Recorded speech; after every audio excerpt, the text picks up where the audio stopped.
from yesterday. You got the hole in one, right?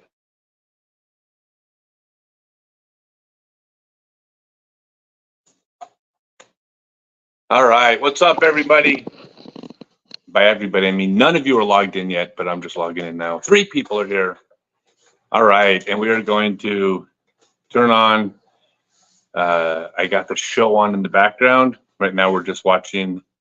Who got the hole in one? Was that Braden? No. Who got the hole in one yesterday? Not for sure. What? Looks like Kyle Klein. I'm not sure. Amazing. Kids these days with their holes in ones. Oh, Waden.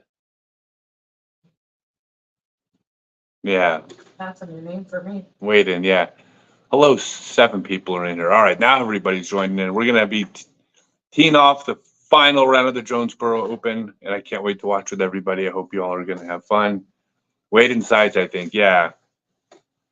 Look at this. Nate Sexton, Nate Doss, Terry Miller. Terry Miller bought my book as a kid, my instructional book. Nate Sexton came to a clinic when he'd been playing 2 weeks, my clinic. And in an article in Disc Golf World News, Nate Doss was asked who you looked up to or who are your disc golf heroes, and he said me. So all 3 of the commentators I've got a connection to because I'm old. I knew Nate, and that's actually kind of sad because I'm looking at Nate Doss and Nate Sexton, and I'm like, these guys they look really old. And they both came to my clinics or were around as juniors when I was playing. Hello, Joey Carpenter. So I'm going to be, oops. Hey, perfect. We have, what is it? Yeah, I'm going to be eating. Hope you guys, did you guys order food? What are you guys eating during the round? Hope you guys are eating. Did anybody order pizza the way I was thinking? Probably sounded like the plan.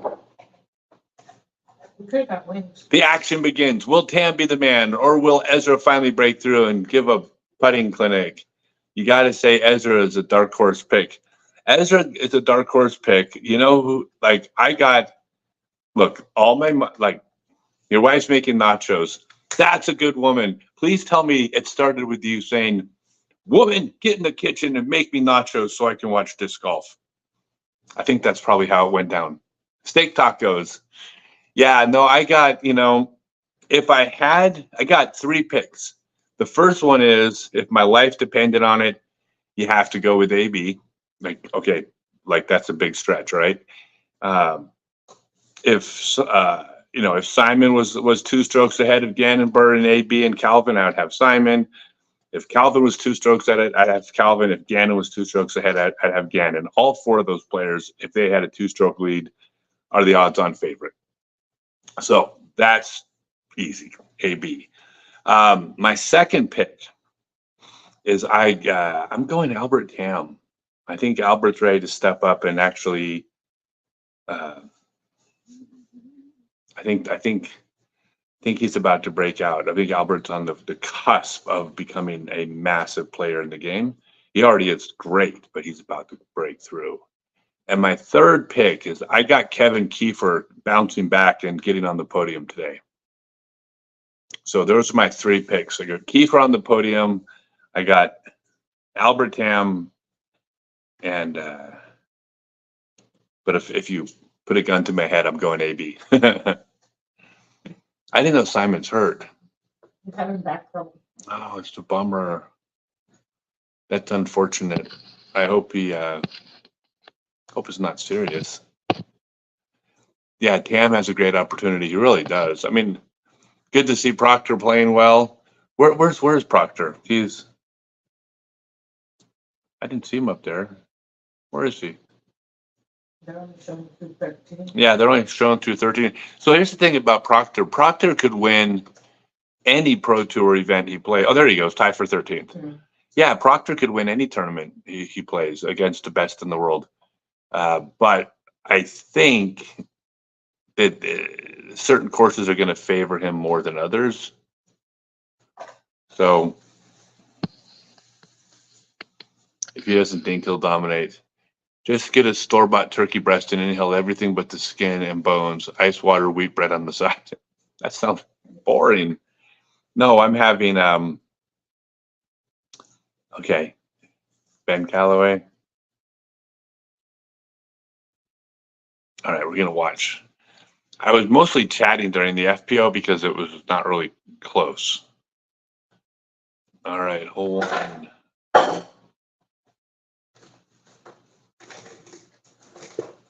wonder if any of these guys are going for it. I think they have to, right? It's funny because I remember these holes, they were in different order. Oh my God, it's so windy. God, anything can happen in the wind. Like where Ben land is going to be a tough par. All right, Albert, prove me right. I want Albert to win. That way I'm a genius. Karst Farms on Karst Farms. Get to Karst Farms. Yeah, the wind is bad. Did you see that shot? It makes it kind of tough because whoever tees off first is at a disadvantage. The next player adjusts, but then when they win the hole, then it trades places. Albert Tam, God, he's so. No, he didn't get it over either. He's also in trouble. No, he's far enough in though. He might be able to punch out from there. Ben's in a tough spot. I'm doing fantastic. Yeah, I'm doing great. I mean, aside from this needing to have surgery thing, but that's nothing. You know, I'm indestructible. There we go. Dude, Ezra's playing so good too. God, the level of play is just unbelievable with all of these guys, right? Okay. Look at this. Ezra's not even throwing it hard, but he threw it right. Ezra got the angle right. Look at that. Look at that. Wow. That's sick. Yeah, that's right. There's OB off to the right, so you have to actually be careful. I remember this hole playing. I remember thinking this hole was almost a play for par because the chance of punching through and getting a birdie is pretty small. But if you come up short of the opening, anywhere short of the opening is a routine up and down, easy par. The chances of missing the opening, going in the woods, and not having a way to the hole was greater than the chance of hitting the gap.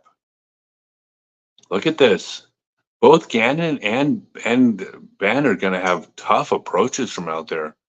Gannon came a little bit shorter, so maybe we'll see. Are we in a delay? Wait, or fast forward. Am I in a delay? No. Okay, I'm live. Oh yeah. Fluent's going to be great. We got a great thing going on there. I mean, it's his project. I mean, honestly, like I'm just endorsing it because I'm endorsing anything that I think is going to bring disc golf to more people. And I think it will. Let's see. Oh, hey, by the way, everybody, just so you know, I'm gonna be eating. So I hope you guys are all eating your wings and your pizza and your nachos and your steak tacos? Is that what I heard? What's everybody else eating out there?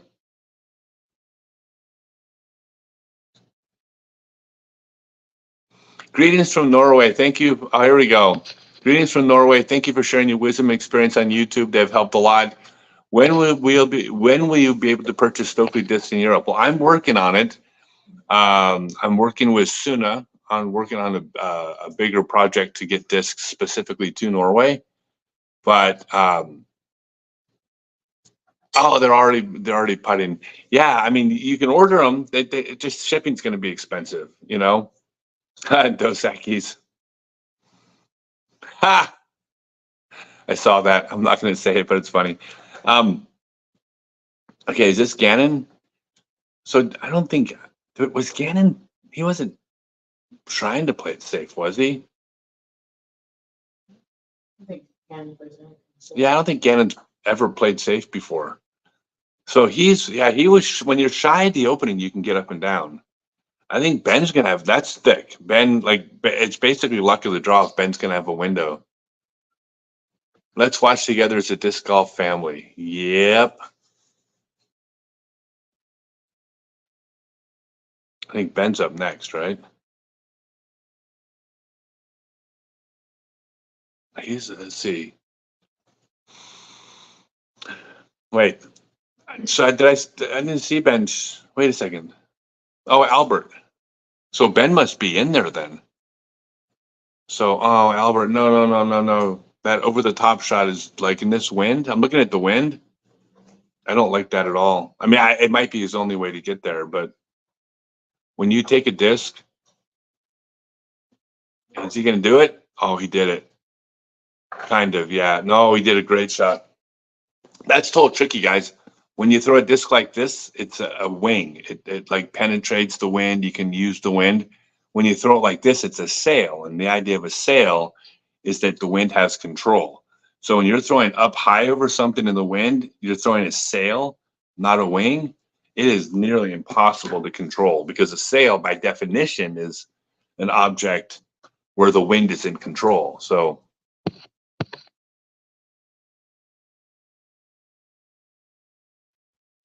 look at that. Did Ezra just get a birdie? That's sick.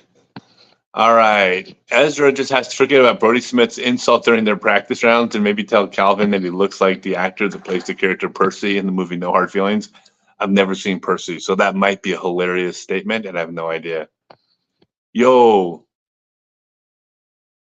You're going over your head and you're so tall. That's really hard to do. Oh, I know, right? Herniated disc says the Ren rules. I like you, herniated disc. Muscles for the bird. Ezra is 10 times a disc golf for Brody, is my opinion. Yeah, I mean, Ezra's 10 times the golf for almost everybody is. I think he's starting to come into his own. Like he's been really, really good for like a few years, but Ezra's stepping it up. All right, here we go. Is that Ben? Wow, Ben saved par from there. That's really good. That's a hard hole. That's a hard hole in no wind, but in no wind, you're definitely, I mean, I would definitely be aggressive and go for it. In that wind, like I actually might have pitched short, but that's the difference between me and Gannon. We're, like I'm a 1,018 player and we're playing a different game than a 1,040 player. Come on, Albert. Yeah. See, Albert. I think that's how you pronounce his name, right? Bazooka. Holy cow, Gannon almost clunked it. All right, you guys. So I'm going to be joining you. I'm going to be eating. So everybody grab your food and eat, because that way I won't feel bad about eating also. Can you grab my salad for me, please? And a protein shake and a glass of diet soda. Pretty please. Actually, I'll take the meat too. Is there any chance you do a clinic somewhere in Norway? Let's see. All right. You need to eat the salad first. It's not ready. Oh, okay, that's fine. There's no hurries. Yeah, by the way, salad and a protein shake. Don't laugh at me. Don't make fun of me. I'm still planning on mounting a massive comeback. If I wasn't planning on making a comeback this year, all I'd be eating right now is ice cream. Would I do a clinic in Norway? I would purchase your online class, but as a student, my money is balance is less than optimal. Tell you what, message me because we're about to offer some big promotional things on the online class, but I haven't announced them yet. But it's going to be tied to the disc line. That's going to be just keep following me. Actually, no. Best thing to do: go to Discord, join my Discord server because I'll be announcing everything there. All right. So I'm going to be eating while we watch, guys. So I hope you all are eating also. Oh my God, Ezra. Dang.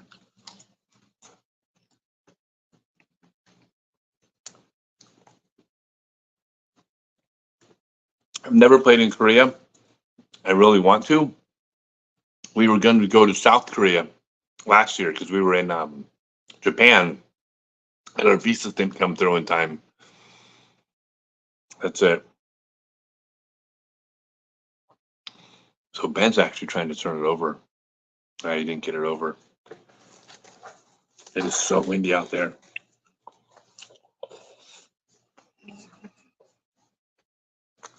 Oh, Discord. That might help. scottstokely.net/Discord.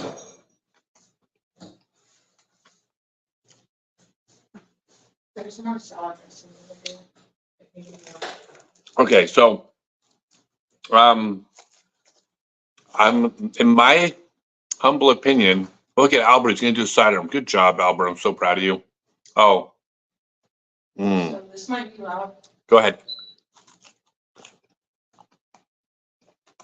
The wind is brutal. So, in a wrestling match, in my opinion, humble opinion, if there was an old-fashioned UF style elimination tournament of all the golfers on the Pro Tour, I would actually do pretty well, even though I'm old. Just because I did like 8 years of jiu-jitsu and other traditional martial arts that are, not as effective as we used to think they were, but they're more effective than nothing. But I did, a few years of grappling and jiu-jitsu. But the guy I got picked to win the tournament's Babcock. Babcock would be a monster. Straight up wrestling or arm wrestling? No, arm wrestling. We'll go with Ezra. Yeah. Oh, arm wrestling. Oh, I thought you said just wrestling. No, if it came to actual fighting, I would go with Babcock, the toughest guy in tour. He's a sweet guy. He doesn't walk around like that, but he is. I don't know if anybody else that ever did. Mm. Mm. The course really a hay farm. That I don't know.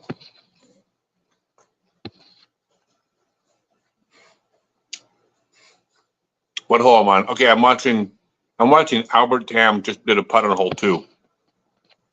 Cardinal, 100%. Very excited. Yeah, I'm definitely going to Nebraska.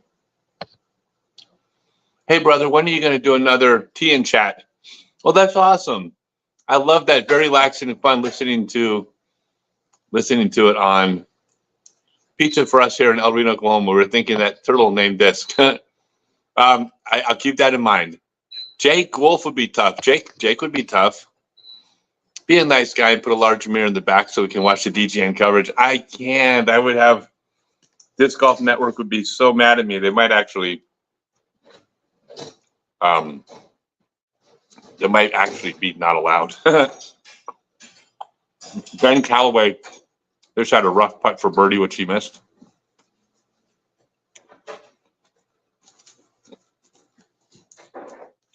All right, Gannonburr. Gannonburr, yeah, got Brooksville.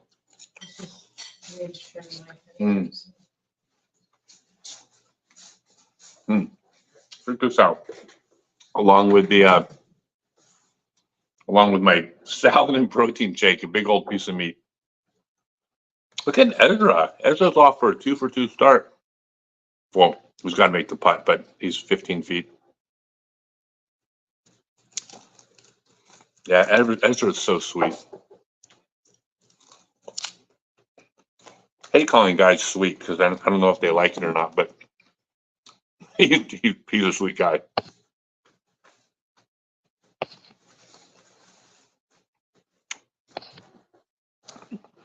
We're all trying to see the reflection off my screen. No, you just got to get Disc Golf Network. Isn't there a free subscription at Disc Golf Network through PDJ? Or is it just not, is it not live? Mm-hmm. There's some kind of special with PDJ.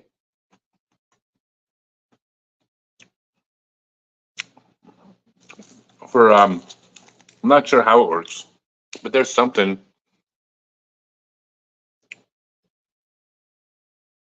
Can we bet on Disc Golf in Vegas yet?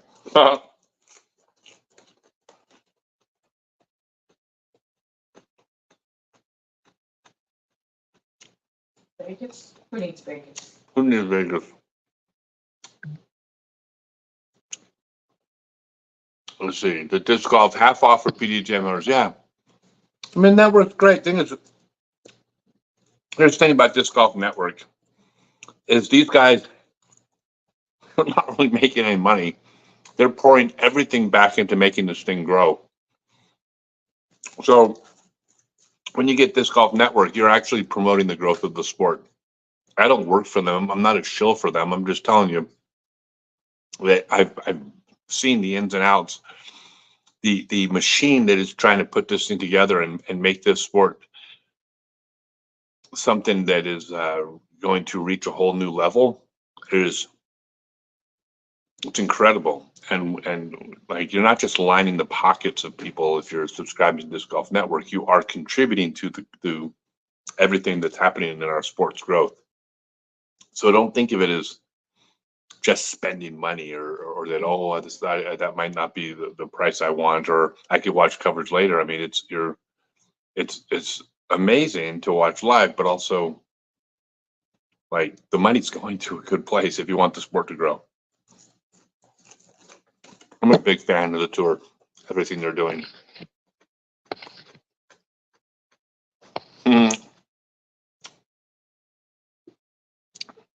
Your family's laughing for watching me, the tournament, and Masters on 3 different devices.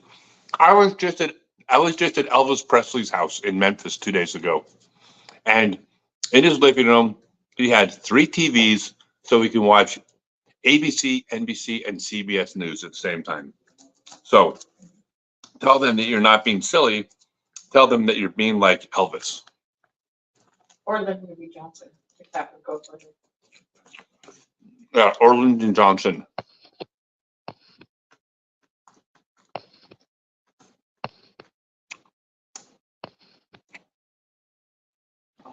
Yeah. So yeah, Calvin was hurt on his sidearm. I mean, I don't really. Mm. Mm. Hmm. Sorry.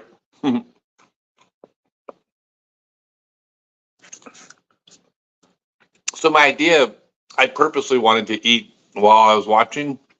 So I thought you guys would be eating pizza and drinking beer, and I'd be, eating too. So that was my whole intent, my idea. So if you think I'm being rude, it was actually on purpose. Yeah, no, Calvin is injured. He's mostly throwing backhand, except for like little short approaches, at least as of last weekend.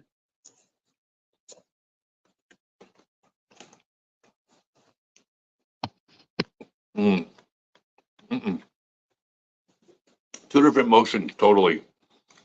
Most injuries that hurt on the sidearm, you can still play backhand or vice versa, because they're just mechanically, your body's moving 2 different ways. I mean, everything from a different plant foot to rotating a different direction to your shoulder moving in a different direction. I mean, I suppose if you like simply just hurt your elbow, like your elbow gets used on both, but like even like the tendonitis that some players get from the inside of their throwing elbow when they throw sidearm is it doesn't seem to affect the backhand because it's just a different motion. I think it goes Ezra on hole 3. God, his sidearm is so good too. Oh my God, Ezra's going to go 3 for 3 to start the round off. Dude, look out. I think Albert's going to go 1 for 3 because Albert's going to birdie this hole. It's a sidearm.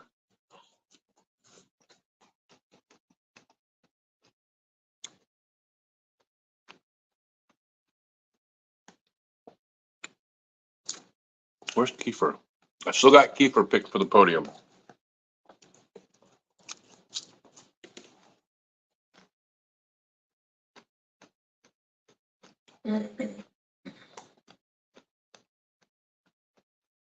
Okay. I think Robinson's on hole 1.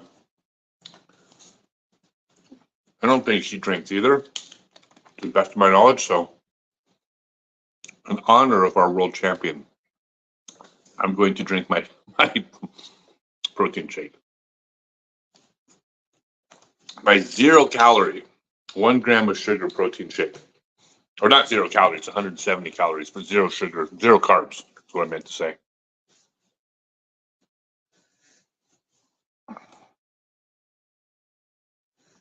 All right. Let's see how as they're going super aggressive. As it goes super aggressive on hole 1. Oh my God, that is. Isaac. What did I say? Ezra. Oh yeah, I meant to say Isaac. He threw a good shot.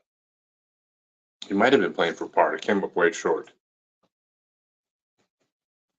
It's deceptively long. I mean, as I say that, Anthony Brell steps up. Oh, Anthony's throwing a sidearm, so he is not going for it.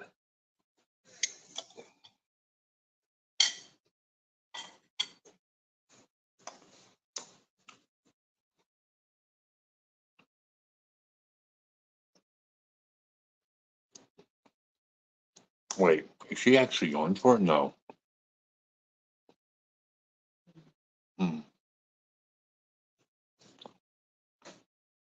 It's kind of yucky. Yeah, she's kind of going for it. Wonder what Simon's gonna do. My God, it's so windy right now. Like, I think you're gonna start seeing some like 6 or 7 under is gonna win this thing, and Ezra got the first 3.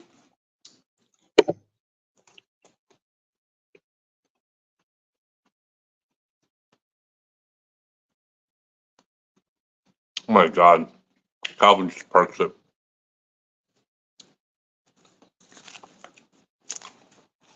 God, he's so good.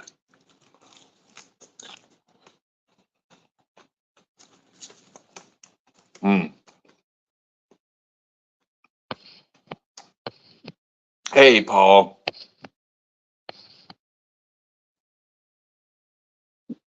Yeah, backhand, same thing. The tendonitis. Yeah, Simon had problems with his elbow also, except he had them from playing darts. I was so mad at him. I was like, "You can't bet darts." Wait a second. Oh my God, Simon just doesn't park it, but Simon's going to birdie too. The levels these guys are playing.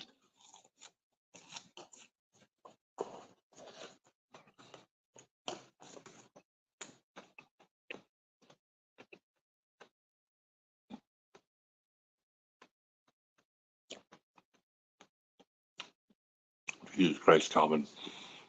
Calvin's ability to throw a shot that's like a slight turnover and just stays over, like no one in the game has ever been as good at that shot as he is right now. Callaway just parked hole 3. This must be replays from earlier. Yeah, I'm glad that I mean, they're almost going to need 3 cards of cameramen because it was great when they introduced, hey, let's cover the chase card because who knows, someone in 5th place might have a hot round. And now it's like the 8th place person is 2 off the lead at some of these tournaments. Like you actually, here goes Albert. Oh, Albert punched. Well, it's going to be perfect, I think. Get in the hole. Holy shit. I saw it coming in chain height. It clipped a branch early. Sorry. I can't swear. Disc golfing, a couple of billionaires, even a few millionaires behind the sport. Trust me, these folks are watching Disc Golf Network. Yeah, like I want to position myself so when the Saudis come calling, they call me. And like, how would you make this? Wait a second. Was that Isaac? Wait. Was that Isaac's drive? Is he going to start the round with a double bogey? 1, 2, 3, 4. Oh my God. Ezra is 3 for 3 to start the round. It was a great drive on hole 4. Ooh, guys. Ezra's making things up with a brace. 3 screens here too. Masters, yeah. You ever deal with tennis elbow? No. I never have problems with my sidearm. I've had if I throw a lot, just like if I go out and I'm practicing really, really hard and I'm throwing a lot of hard throws, it gets a little bit tender, but it's like I take some ibuprofen and ice it in and it's fine the next day. So I wouldn't call it tendinitis. I think it's the same like tendons that is what they talk about with tennis elbow, but it's not chronic. So I wouldn't give it a label. I would just say I played sports all day, so I'm a bit sore. Here's AB putting on one. AB could grab 3 strokes on hole 1.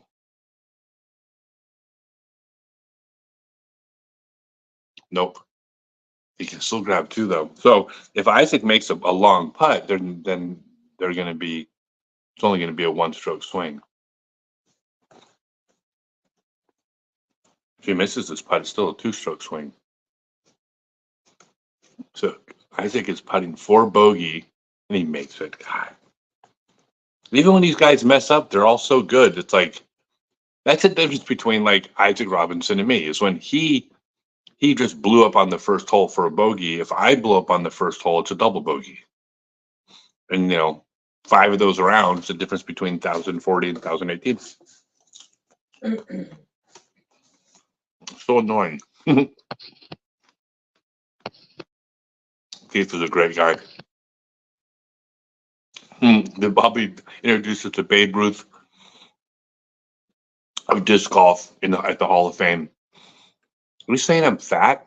I'm eating the salad, for crying out loud.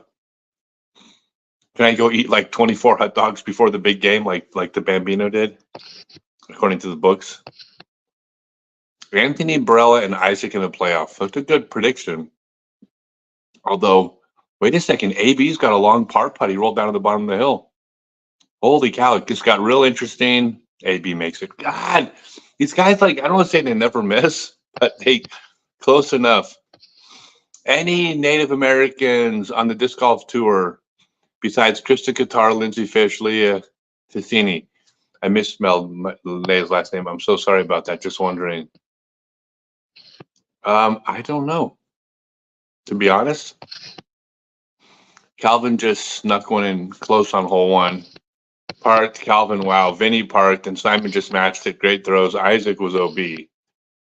Much love from the Kenalona in Canada. The technical slow draw and drive is beautiful. Conrad does that trot too. Ezra might have been homeschooled, but his street smarts for the game of disc golf is second to none. Yeah, there's a lot of kids out there are homeschooled. There's a lot. No, he missed his birdie putt. He's putting for par. A lot of the kids are homeschooled, and I got some theories on that, which is way too long of a rant for this. But I don't think it's just time to practice. I think there's also just a mentality around sports and boys sports culturally that is not going to bring up as many kids who are mentally strong enough to handle sports. Like, you can't be sensitive when it comes to sports. You have to be mentally tough. You have to take criticism. You have to take boos. You have to take failure. Like, I mean, stuff that when I was younger that was part of what sports was. Oh, you got last place. Well, that's because you sucked. Go practice more. Like that seems mean and cruel in 2024, but that's like what we were told. But the result was we would go practice more. And if you're not being like, if you're not getting tough love, I think it's going to be hard to handle the mental pressure of a professional sport. And I think that I think a lot of these kids that are homeschooled, maybe some of them have a more traditional background. They got older brothers and sisters, and their parents that say, "Hey, you got a problem with it? Punch them back," and I don't know. I mean, the percentage of homeschooled kids on tour is high. It's not a surprise. It doesn't surprise me. Aside from the fact that also you get your homework done by noon and get to practice all day. All right, they'll call me something. All right, I'm so excited for this card. I'm unfortunate about the OB for Isaac. Yeah, but it's what you get for throwing out of bounds. Yeah, practice putting in the backyard. Good. Oh, you got to have a basket if you want to really get good. All right. This is AB's second shot. Oh no, it's his drive on hole 2. It's so funny. It's a 360-foot hole in AB. Oh my God, the wind is so rough. But AB looked like he was throwing an approach shot. It's like 360 feet uphill or something like that. And AB looked like he was like 150 feet out. Calvin just buried a 5-foot birdie putt on hole 1. Airball, no Babe Ruth, paved the way for America to become baseball. He loved kids. All sports are like that at a high enough level. Where's AB throwing? Both Eagle and Ezra were homeschooled. No, a ton of the kids out there were homeschooled. Ricky was homeschooled.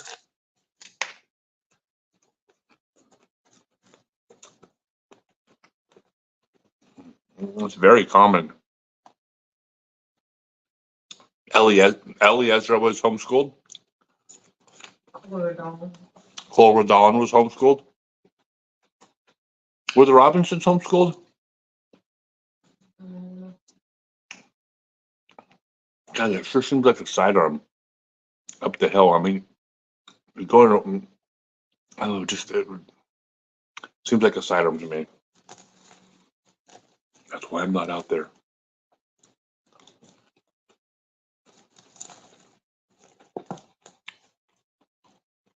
Ezra,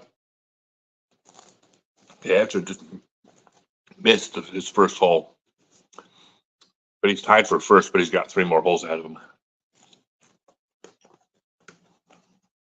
Callaway for birdie.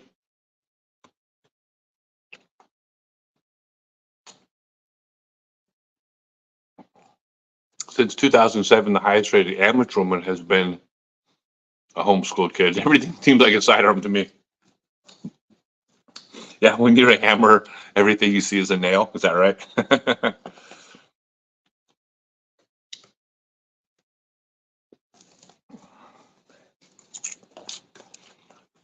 I have the biggest damn salad. I've been eating the salad for like half an hour. I think this salad was meant for multiple people. You think? You kind of are multiple people. Yeah, multiple people.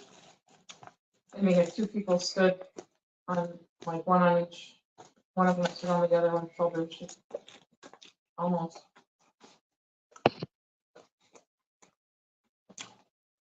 Mario shot a 1079, 11 under, bogey free last round. Maddie's sick. Look at this. Ezra, Calvin, and AB are 18 under. Matteo 7 under. That obviously won't, he's already finished his round, so he'll be dropping every few holes. But Callaway's only a stroke off too. It is so windy. Insane. What? That's a bad round for Horn. It's insane. Yeah, how do you shoot 11 under? I'd be so happy to shoot like 6 under with no wind.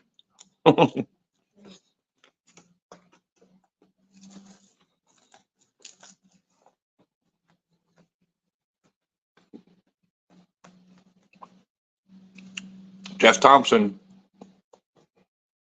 says Calvin for the win. You heard it here first.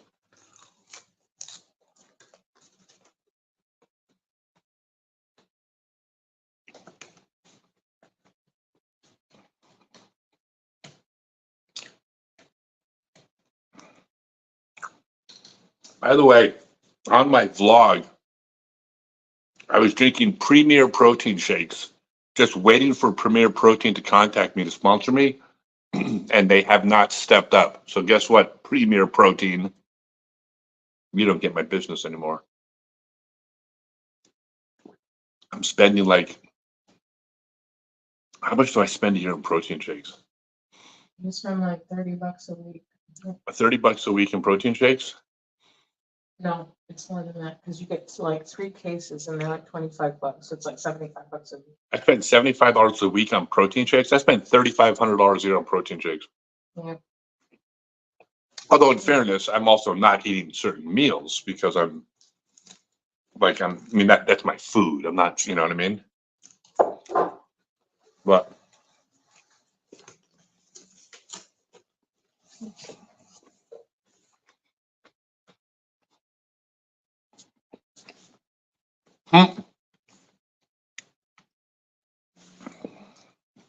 There's the meat. There's Ezra. Oh, thank you so much. Yeah, so Ezra, I'm sorry, this hole's also a sidearm hole. Did you need more salad dressing? Yeah, please. I didn't know there was more. I would love some. This is a sidearm hole. It's the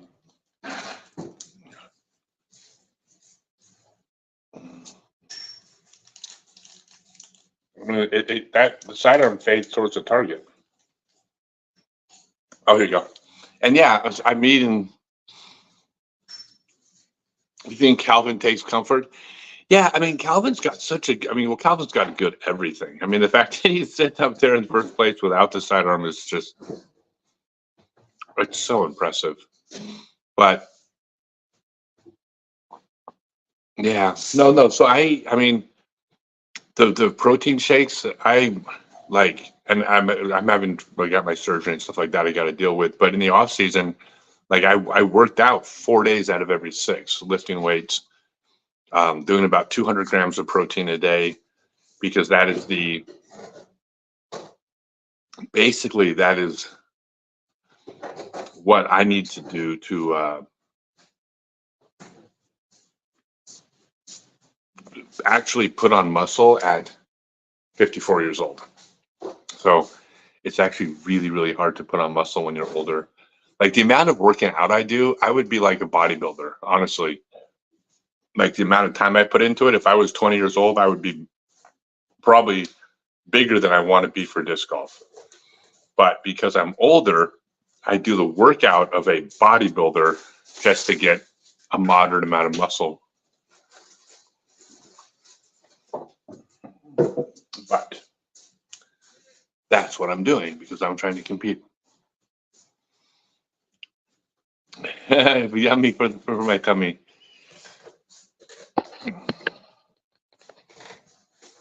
Yeah, I mean, look at, like, Calvin's lack of sidearms is gonna, like that, it hurts, right? It hurts to not have one of your throws.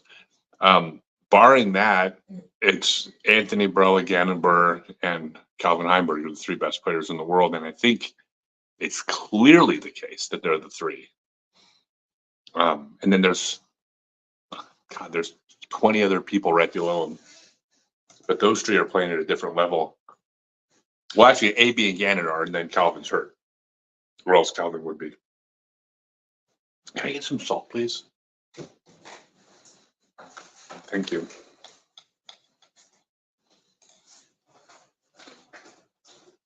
Look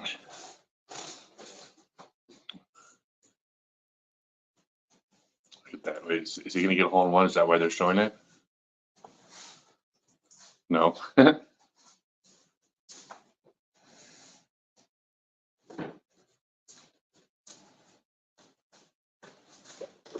Thank you. All right, Albert for birdie. No, Albert for par. What happened? Come on, Albert. Dude, this is going to come down to the wire.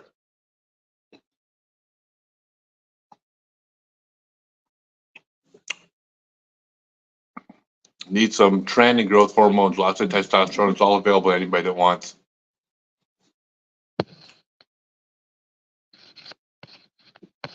Yeah, I do. I follow. Oh, so Ben's a couple under.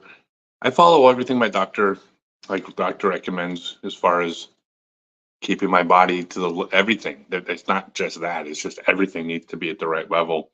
You can't get away with stuff when you're younger. So Simon went 45 feet long. Look at that wind.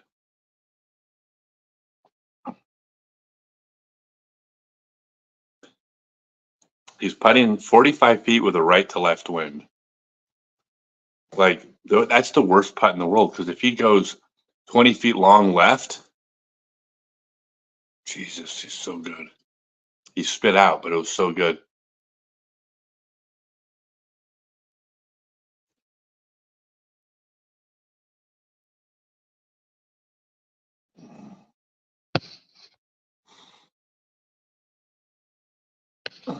Yeah, this stuff rocks. Yeah, I'm all about everything I can do to maximize this end of the career thing that I'm trying to do. There he goes. Calvin's got about a 25-footer, 20 feet.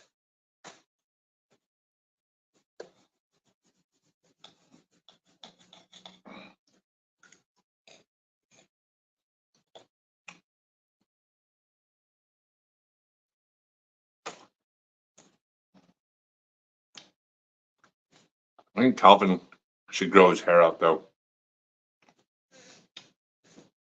Don't you think? I like it that way. When it's a I like, bit bushy and I curly. like Calvin when he's got the huge mop top. I think that's Calvin's look. Like everybody's got their look. Like AB should always be wearing like baseball jerseys and the glasses. I don't know. Calvin with the big mop top. It's so brandable. Mhm. Calvin gets like one haircut a year. Yeah, exactly. Thank you. Which is correct. That's what you're supposed to do. You're not supposed to get more than one haircut a year. Burrell is stuck making pars straight in a row from the start. Ezra and Calvin in a horse race. It's going to be interesting. I think it's really fun when the players from the second or third card comes in with the better score, because then but someone's like within a stroke or two, because then you know exactly what they need to do. And there's a lot of drama in knowing that this player needs to make this putt or make this shot. I think that's a lot of fun. By the way, we're not even talking about Gannon. My God, the kid, he doesn't win for like one tournament in a row, and like no one's even talking about him. Like Gannon could like easily birdie like 10 in a row and just run away with it. Ezra, so happy for Ezra. The way he has a work ethic to him.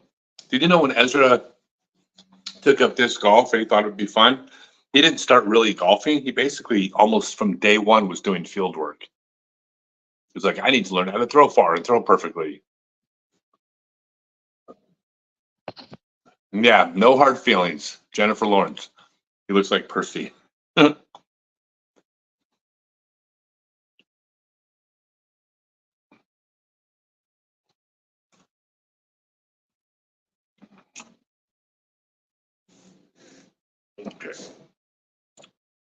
750-foot par four. Is AB going to throw it hard? Or is he going to place it? He has a big long run up like he wants to rip it. Oh, no, early tree. It kicked back to the fairway. I couldn't tell if it kicked out. Looks like they're kind of zooming under it, so maybe not. Yeah, it looked like he might have gotten away with it.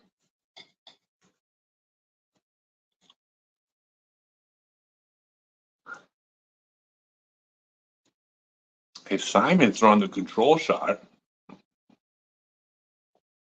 Simon not trying to rip it. I don't even remember all these holes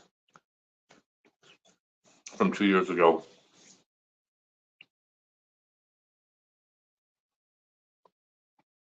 Where's Robinson? He's not even in the top.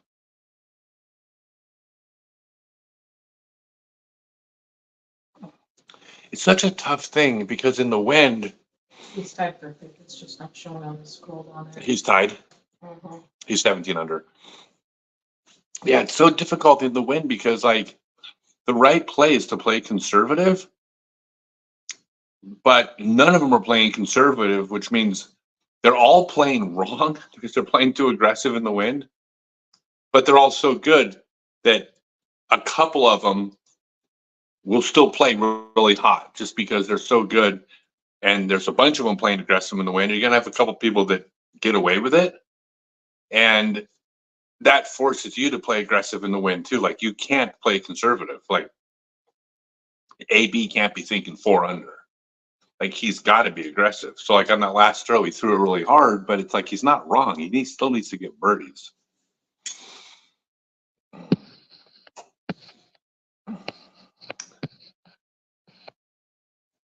All right. Hey, thanks for coming, Ben. Simon's trying to take care of his back. He wants Simon to win. Watch that movie, No Hard Feelings.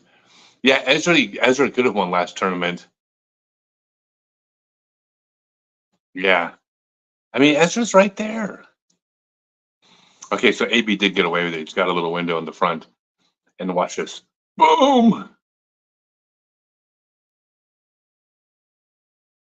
Oh my God, look at that. What is going on? That is so ridiculous. I mean, it's a par, but I mean, he hit early on a 760-foot hole, and he's got it looks like a relatively, if he's safe, he's looking like he's not sure. He hit first available on a 760-foot hole and then threw a second shot up to what looks like a jump putt layup for an easy par. How stupid is that? Does that just annoy everybody as much as it annoys me? Like he hit first available on a 760-foot hole. Oh shit, is that a rattlesnake in there? Look at this. There's a snake on the course.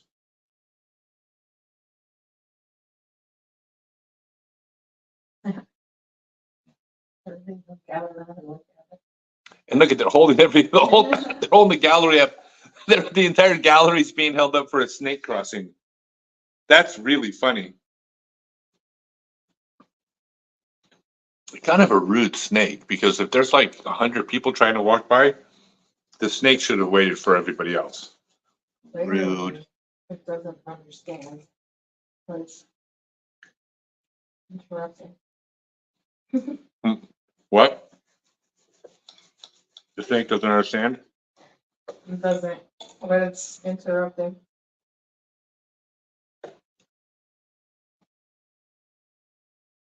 Okay. Isaac.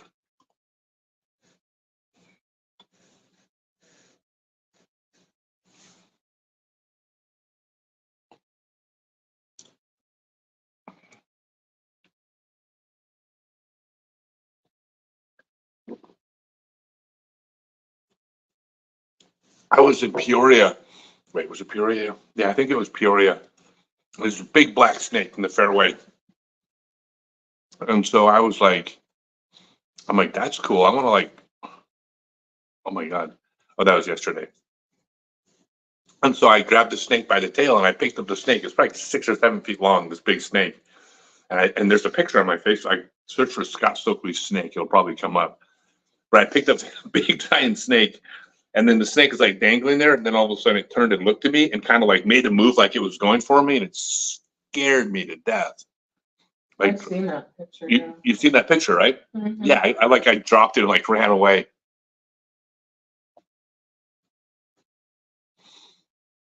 Is Simon gonna get it? No, Simon's. God.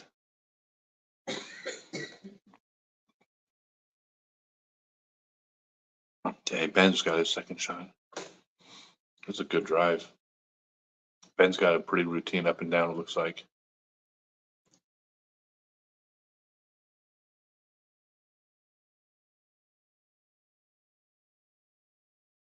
Yeah, I still gotta make a putt now. I wish I was a little more familiar with the course, then I could give you guys a little bit better description. I played it 2 years ago, but They've changed it a lot. They've changed some of the course. Yeah. Oh, so it's not just. No, they changed quite a bit.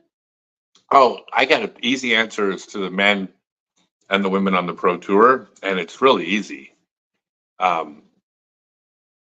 There are, if you can, say for the most part, we're talking about Nordic countries, Sweden, Norway, Finland, and Estonia, where the majority of the top players are coming from. You're talking about like 20 million people or something. And the US has over 300 million. So the population difference is like 15 to 1. And you would expect then if there to be 15 times as many, like there should be one European player in the top 15, another European player in the next 15. Mathematically, that's where they should fit in. And the European players actually have a disproportionately higher number of players out on the tour than their population numbers as a whole would reflect. So they're not actually doing badly. And I just think that there's more FPO players in Europe. So on a percentage basis, when you look at the Pro Tour, it's not a 15th of the FPO players are from Nordic countries. It's just a much higher percentage. And so they're going to be a higher percentage of finishers. I think it's just math. At least that's my theory. Yeah, Simon and AB can't birdie. Calvin's putting it together. Interesting, right? So I don't think the men struggle. It's like, yeah, I think if we have 15 times the population, then that means that one European winner a season would be proportionate to what should happen, and there's already been one. And fair chance there's going to be more. I mean, Nicholas can win anytime he plays. Look at that. Holy crap. Calvin just threw one in. Calvin's making his moves with his all backhand. Calvin versus the chase card. Yeah, right? I don't know. I wouldn't count AB out. I think Calvin's on 2 strokes ain't that. 2 strokes against AB ain't that much to be. I would still be a bit nervous.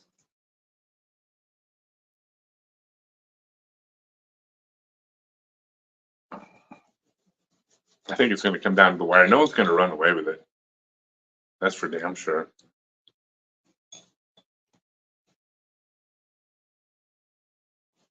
This is Simon putting from the woods.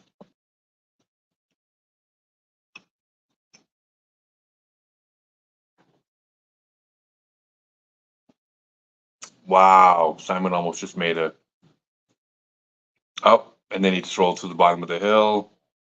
Simon just rolled away back into the woods. It's not good.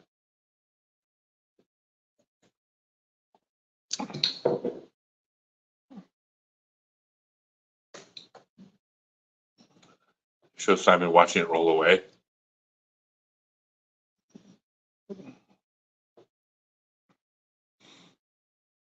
Is this Simon putting again? Well, that's Isaac. Gosh. It's so easy to think that they're struggling, but it's like when it's windy, like you just can't tell with the wind. I mean, 20-mile-an-hour wind versus 10-mile-an-hour wind is the difference between like something you can manage and something that just is out of control. It doesn't feel that much different.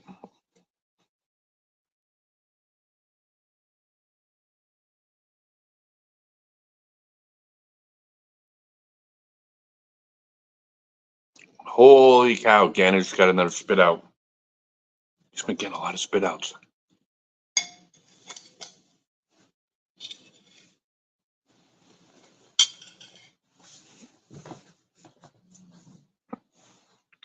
Is Ezra putting for birdie again?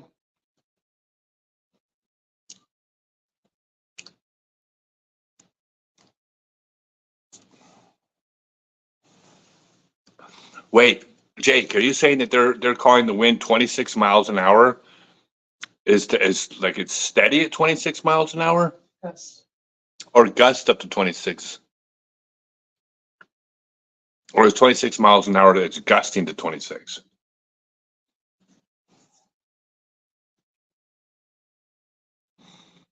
Cole Allen coming from nowhere. Well, he said that it's stable. Imagine what the gust is.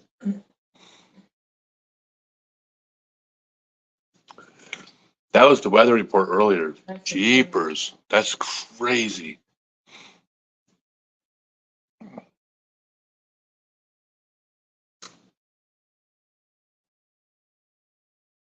They're normal winds at Pleasure Island. Talking about Pleasure Island, and you guys are Thompson or Jeff. You talking about Pleasure Island in Port Arthur, Texas?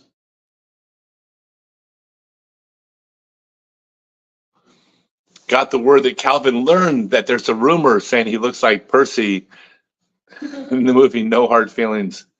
Yeah, I played Pleasure Island. I played the World Championships at Port Arthur, Texas in 1994 or 5.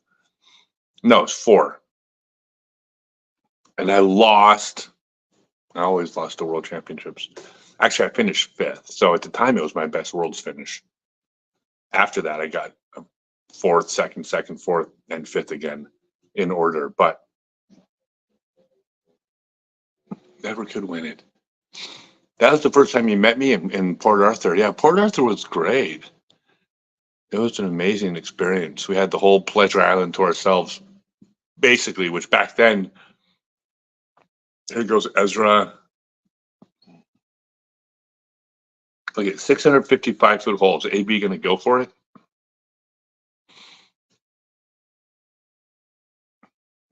Oh, did Ezra not cross OB?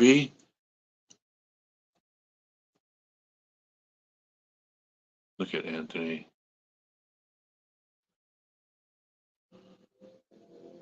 Which hole are they showing? Oh, Ezra's on a different hole. Oh, never mind. So AB's on the hole that I'm positive is a sidearm hole, and he just threw a backhand right under the basket. Proctor, Cole, and Goose haven't popped up on covers much this year. I mean, it's hard. I mean, there's so many good players. Like it's really difficult to get on coverage. You have to get a hole in one to get any shine on coverage. Proctor and Cole and Goose, yeah, they're all. I mean, all 3 of them could be on the lead card next week. So, like that could be your lead card next week, and they'll get plenty of coverage. Oh, God, wow. Simon's not happy. His caddy was laughing though, so that's good. All right, so this is Ben Calloway on. See across. That's a deceptively hard hole. That tree that's in the fairway is in the fairway. It's in the way. That downhill hole, that par 4 that has the weird landing area. Like it's the distance wise, it's not that hard to cross. It's like 3 or maybe 400 feet across or something. But it's that tree just wants to get you. Like you throw a good shot and I don't know, it's perfect. Like that's what should happen. It's like there needs to be some obstacle or else there's nothing to make it hard for these guys. Simon and Isaac are birdieless so far. Dang. Calvin hasn't won since the 2023 Jonesboro Open. But he hasn't won since Jonesboro? I had no idea. AB could eagle the 655-foot one in practice. Yeah, it's totally going to depend on the wind. That's also a stupid landing area. I mean, you almost, I want to say lush, but I mean, the idea of you have to, you'd have to have a very lucky landing to not crest the hill, even if you had the power.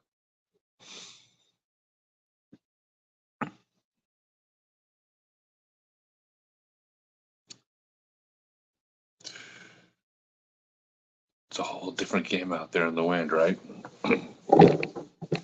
Keeps me, but I mean, it's just the difference between. I mean, you almost need the wind out there for these guys because this is so. I don't want to say it's routine, but I mean, like here, I'm going to give you guys a good. Hello, Stephen Fox from Australia. That's like Calvin putt. I'm going to tell you something. A different way of looking at the course or how the players look at the course. Oop, Calvin missed. So here's the thing about a course like Jonesboro. So when you look at a course, you might look at like 18 holes and you could say, oh, there's, 90 trees on those 18 holes. Except if you're like a recreational player, to a recreational player, there's like 90 trees on the course. But as you get better, step by step or hole by hole, certain trees are no longer in play. I mean, any bad shot can hit anything. But for all intents and purposes, I'm no longer worried about hitting that one. Then you're no longer worried about hitting that one. And what happens is basically trees disappear from the course. So for example, I might go out to a course, like at a basic city park type of course, not out in the woods, but just kind of a moderate amount of trees.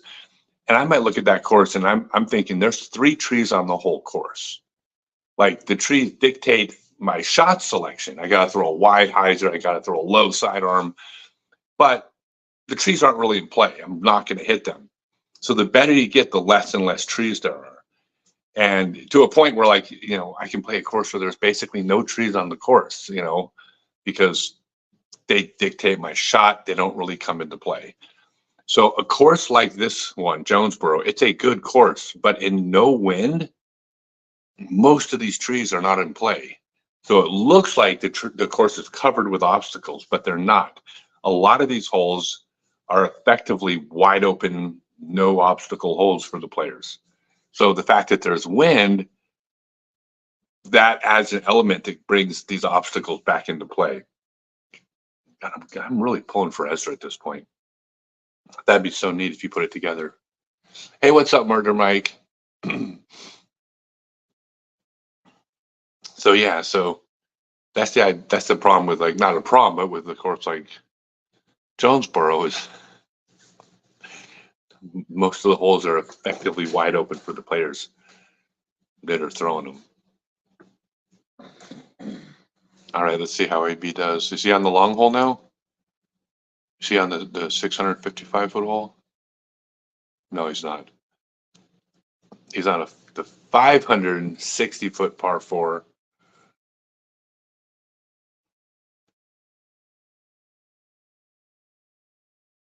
They throw. Who's in the top 4 currently? It's top 4 is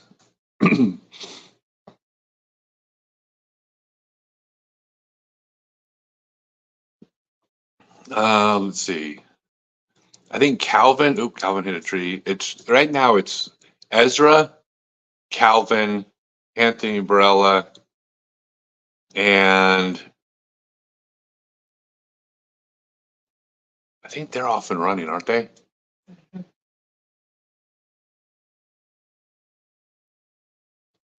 So Ricky's strategy of throwing a disc at a tree and to miss before turning disc before it gets there. I mean, that's just like, that's a mental trick. I mean, everybody's gonna have their own way. I don't think there's a right or a wrong way to aim and have to get around obstacles.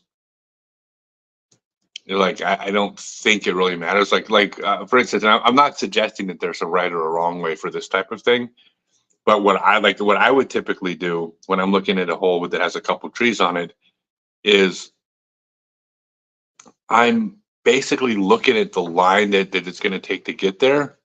And then I just ignore the trees and then I throw the disc to the basket, throwing the line that I envisioned.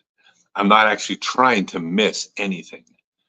I'm just basically, if I got to throw a hyzer around a tree, I'm thinking, okay, get to this target and then stall the disc flat out to the right and let it dive bomb left. And if there was not a single tree on the fairway, I'm still playing this make-believe game where I'm just stalling the disc out right and letting it dive bomb. Uh-oh. Okay, Ezra's got a 35-foot putt. 4 birdie down the hill in the wind. Oh, God. This putt would scare the hell out of me. Like 35 feet without wind, you're not worried about it because you're probably going to hit something. Like you're just going to be aggressive. But in this wind, like there's just so much randomness to it. God, I wish there wasn't a lag on our screen. God, it's so windy. But the thing is, you're playing to win. I mean, like, you're not like, how do you like lay up? Look at this. Like he keeps pausing because it's just howling. Oh, come on, Ezra. So hard. Use that method because I'm not good enough to square a tree from 250 feet, but it sounds like too simple for a pro to use. There's nothing too simple for a pro to use. Every single sport at the highest level is simple as far as the mechanics go. Like, it's basically the game gets more and more complicated, and then it hits a point where it gets simpler and simpler. And then mechanically, it's very simple. Look at any sport mechanically at the highest level, and it's boring the way the highest level players play. Like look at a professional billiards player shooting pool, and their arm just does two things: 1, 2, nothing else moves. Professional dart thrower, 1, 2. You know, professional ball golfer with their head down. Like it's boring watching their putting stroke, right? So at the highest level, everything is simplified. Professional basketball players shooting free throws. Like the mechanics of a free throw aren't complicated or intricate. They're simple, which is correct. Yeah, Calvin in the lead, 3-way tie for second. I feel so bad for Ezra, but he was right to go for it. I mean, you aren't going to win by just laying it up. Oh my God, did Simon just throw it straight up in the air? If this works, I'm going to be mind blown.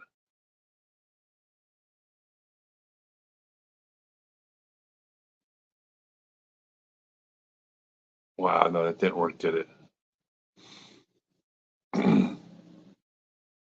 Okay, it was an MTA throw. With your insight and experience, it would be so great if you did guest commentary, or have you already done and I missed it? I have not done it because I don't think I would be good at it. I think it's much harder. Oh my God, Simon.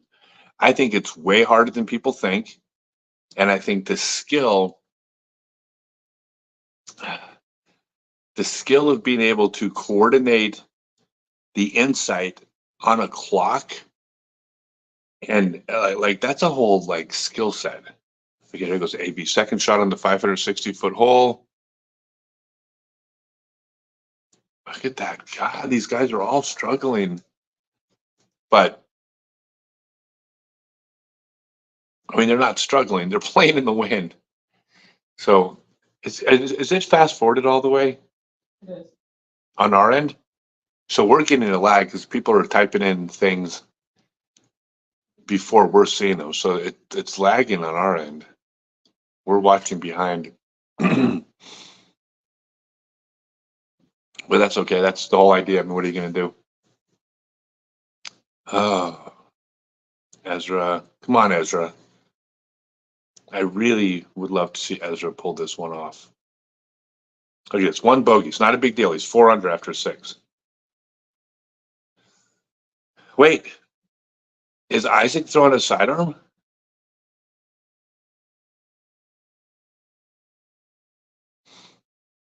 You'll hold off on commentary for 30 seconds. That's okay. By the way, Scott, PA3 you signed for me in Hudson, Ohio, has been officially retired by a tree. It was a great flyer. I don't mind bagging it last year. Oh, sweet. Well, hey, you guys, as long as I got you here, let's see. Let's watch Ben throw. God, remember this shot. It's such a weird window to go through, but it's the right window.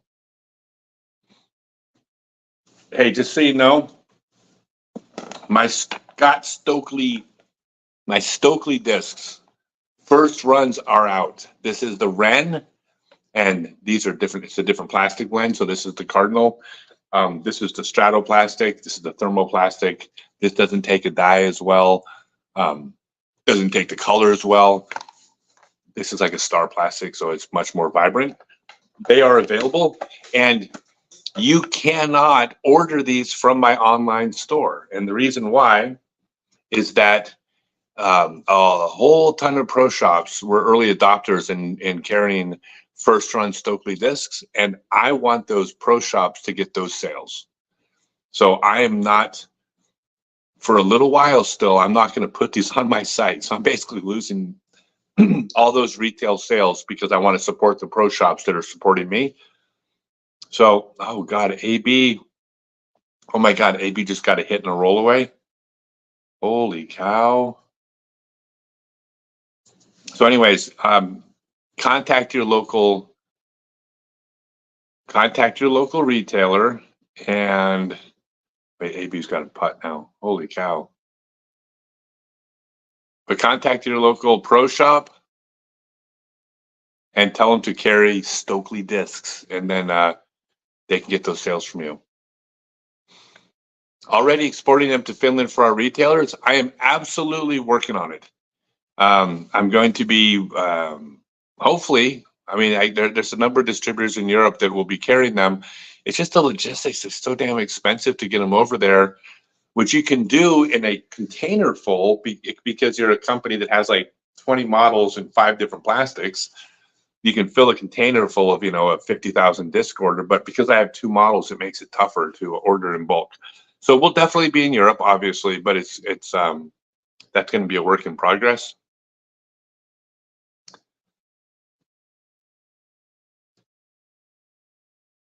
Nice. So here goes Calvin. God, look at that. Holy cow. Calvin had he was just outside the bullseye and it was a tester. Jeff says he's been throwing the Cardinal Proto. Dude, it's more overstable than a new KC Pro Rock. It's now your headwind mid. It'll eat up a headwind and still finish strong. Thank you so much. I would love that if you took a picture of it and posted that on your Facebook page and tagged me. Yeah, I'm really happy. I'm so happy with them. You mentioned Suna, so Guru and we might get them first. We're working on it. Yes, I hope that's the plan. So we are very much working on it. So just contact Suna. Tell him that you need those discs. Tell him that he needs to order 100,000 of them from me. I don't know, or at least 5,000. They're selling great, and they're great discs. So yeah, if y'all hadn't heard, the person who I think has the best sidearm on tour right now, which is Chandler Kramer, he's now bagging the Cardinal. So the best sidearm thrower on tour is using the Cardinal. It's a really good disc. All right, come on, Ezra, bounce back. Ezra's got a very strong mental game. Like, I'm not even worried about him. Watch this. He's probably going to birdie the next hole. Let's see. God, this lag here is just ridiculous. Ezra's got a putt from the woods. Sorry, still doing good. I didn't see Calvin's shot on 7. I'm not even at 7 yet.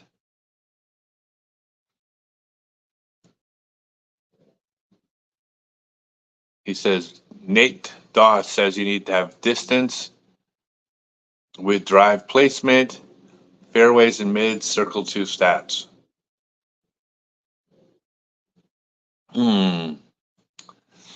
I would go a little different. I love Nate, 3-time world champion. I'm not going to argue with the guy, but I think in the wind, it's keep it in bounds because shots can be out of control, and it's about circle 1 putts because you'll get players missing 3 or 4 circle 1 putts. If you're like 100% circle 1 in 20-something mile an hour wind, like you're probably going to win because no one else is going to be 100% circle 1X.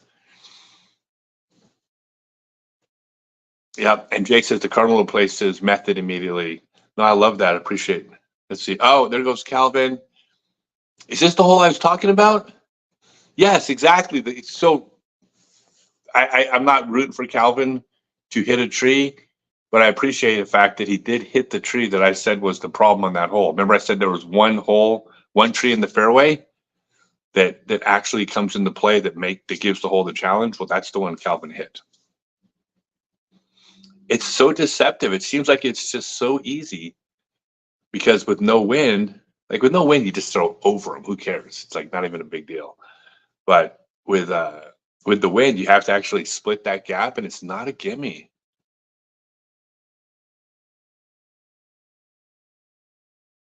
Simon, our screen froze again.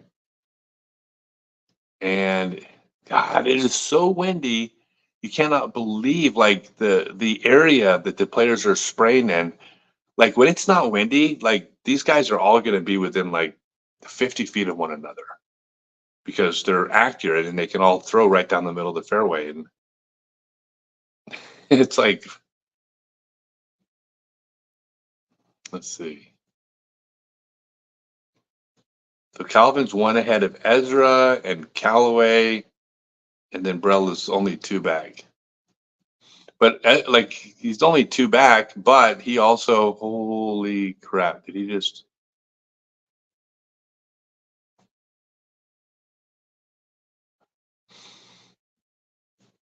Wait till you see Calvin's approach. Calvin's ridiculous. Guys, it's definitely going to come down. I'm still pulling for Ezra right now. I'm pretty much always pulling for the player that hasn't won. Like, I always like the underdog, right? And it's hard to call anybody an underdog because they're all so good, but they're playing against people that are also more good.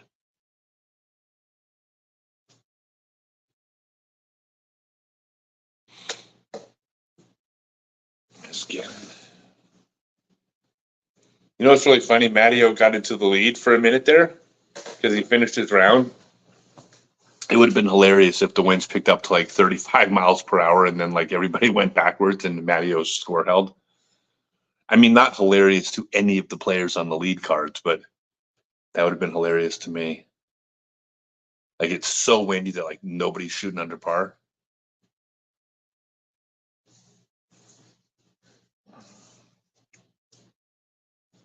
No, it doesn't look like Ben's got a good line.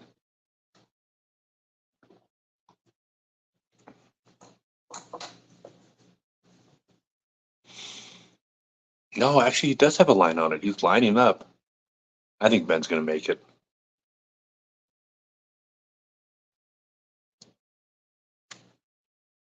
Nope, off the basket.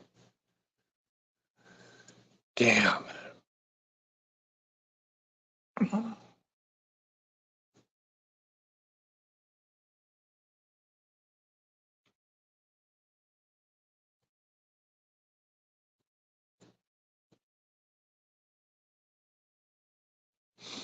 Hotel Wi-Fi is rough. Driven 15 hours last 2 days. My laptop told me the Wi-Fi was so unprotected it wouldn't connect. Esther just called Calvin on his cell phone and called him Percy. How will Calvin respond? Stay tuned. God, look at this. Even like the 1, 2, 3, 4, even the 20-foot putt from Gannon was like a hard putt. God, I wish there wasn't such a lag. It's not lagging for other people. Like, is there no way to like click that screen and like see if it can be fast forwarded? Like, because every time it pauses, doesn't it like put it behind? So that's just it. So there's no, it's too bad. Cool. Thank you. It just seems so strange that we're watching at a different speed than other people. I thought, hey, Cool Banana Boy. I'd love Ezra to win. He played so well last tournament. I think Cool Banana Boy is the best screen name of the day. What do you think? You can drop. Oh, we had one earlier. You said that about people with it. I don't know. Someone just said we can drop our resolution. That's true.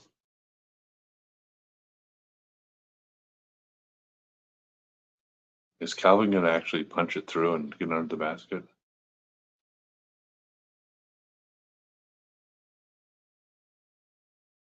Wow.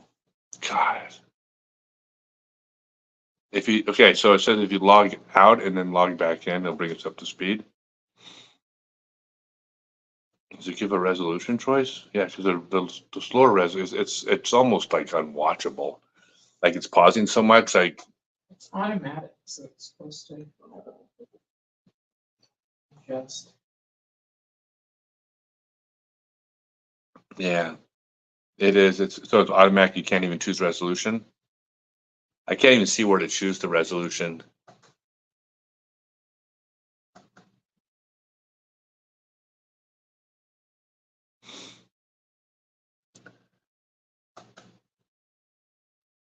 Thank you for looking at that.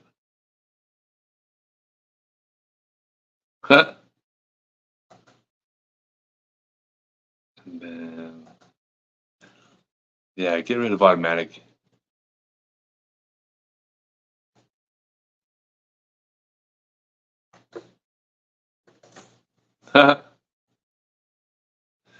Yeah, it's low resolution, but I'd rather have low resolution and not choppy for sure. So it's a little bit more grainy, but it looks like it's a little better. A little bit. God, so frustrating. So Simon's not doing the left window on hole 8. Phew. Yeah. No, we checked the resolution. God, make it try even lower. Try like 480. Just go way down to 480, which on the big screen is probably going to look terrible, but I still would take terrible. No, you know what I'll do? If the resolution's bad, I'll take my glasses off. It'll be blurry anyways. Then who cares? I won't even notice. Look at Gannon Burr quietly 4 under.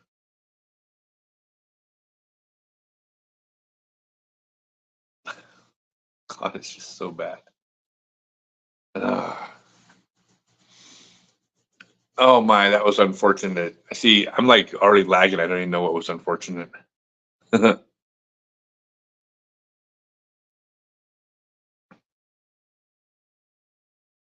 I wish I was out there playing.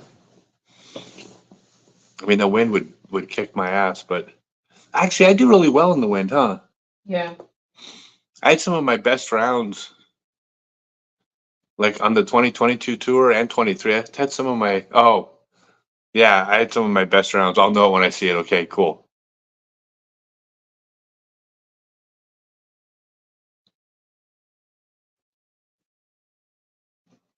Okay, good. Ezra got the birdie. Ezra's still hanging in there. He's still doing really good. Was it really? The weird thing is, if it's on automatic, it's supposed to read our connection speed. Isn't that the whole point of automatic? Like, it doesn't just guess. It's supposed to, like, right? Only thing I think it was watching on a different device that's newer. Close the app, click back on, maybe turn off all the other things. Yeah, it's Turn off, yeah.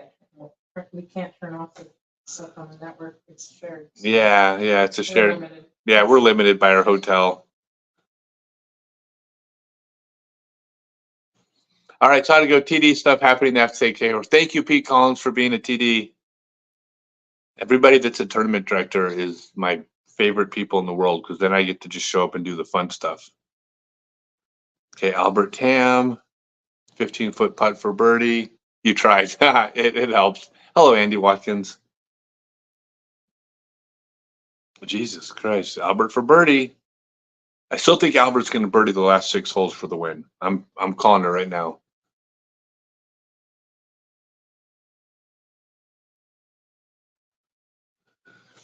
Ben Callaway. Okay, it's a little better. Ben Callaway's 4 under. He's hanging in. I mean, God, it's like no one's running away, but like no one's going to like birdie like 8 for 9 on a day like this for sure. 2020, there's 3 20 unders and then a 19 under, and then 2 18s. This is so stupid, including Albert.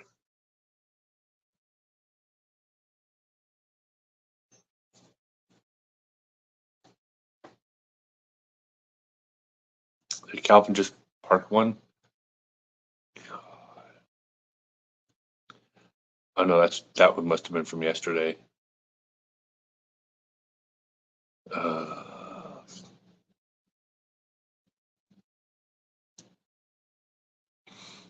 Hey, I have a question. Would it be easier to listen while you're mowing? Just saying the other day, I wish I could listen to the audio for free. Then comes Stokely. Ezra's about to birdie the north that we have best thing. Ezra's about to birdie hole 10 to go to 21 under. Yeah.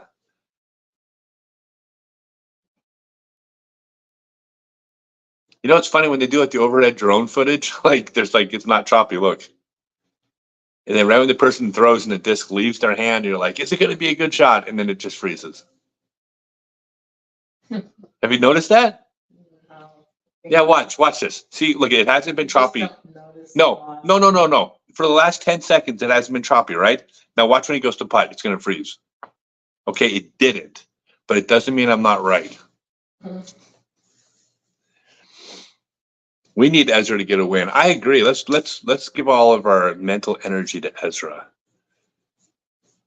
I mean, he's crushing. Him and Ben Calloway or Simon Lazat. I mean, Calvin is basically tied with them, but he's a hole behind. Like, the resolution's so bad, I can't even read the names on the screen. Okay, there it goes. It came back a little bit.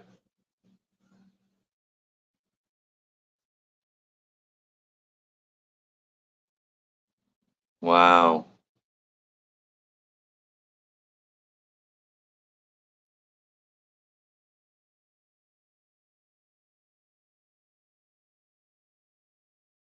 It's purple day. It's Purple Day. What's Purple Day? Well, Isaac's wearing purple and Simon's wearing purple and I think one of the girls earlier was wearing purple. Oh, yeah. What's her name? Haiti. Maybe they was wearing Haiti was purple. wearing purple. It's purple day. Are you done with your salad? I'm done. No, I should probably eat the rest of my salad. Okay. I got a strawberry. Can't not eat a strawberry. Plus, I hate wasting balsamic vinegar.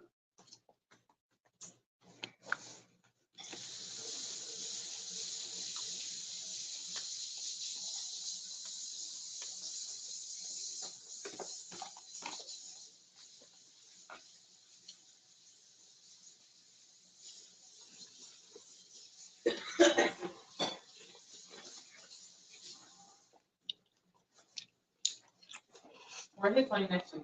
Hmm? Beach City? Hmm? You've got clinics. We have 58 clinics in the next 60 days. The left-handed girl that threw all purple. Left-handed? I mean, talking about Emily Beach is still only left-handed. no, Emily Beach is left-handed, but also so is Anniken Steen. Oh, yeah, but she wasn't on coverage today. No. You're talking about from this weekend or no? No, I was talking about the purple. Mm-hmm.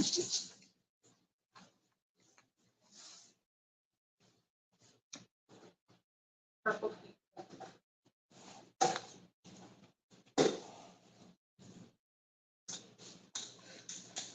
Okay. I'm gonna use 6:30, so brace Yep. yourself for annoying. The rest of my protein shake that nobody's paying me to drink their damn protein.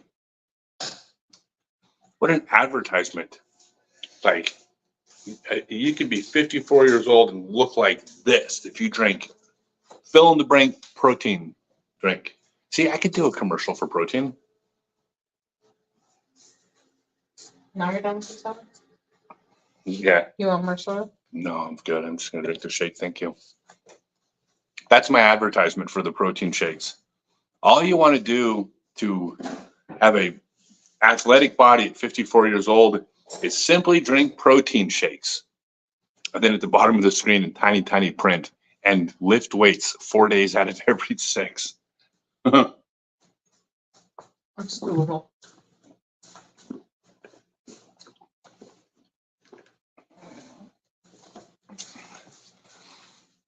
Scott, if you get bored and want to do an in the bag video during your time off, I'd love to see what you're throwing this season. Right now, you're throwing a towel. Oh, I'm throwing in the towel. Did you just say I'm throwing in the towel? For the next couple of weeks, yeah. Yeah, I'm throwing my blue cardinal on long holes, and I'm throwing my yellow cardinal on medium holes, and I'm throwing my orange cardinal on short holes. Oh, I'm throwing my pink cardinal on other holes.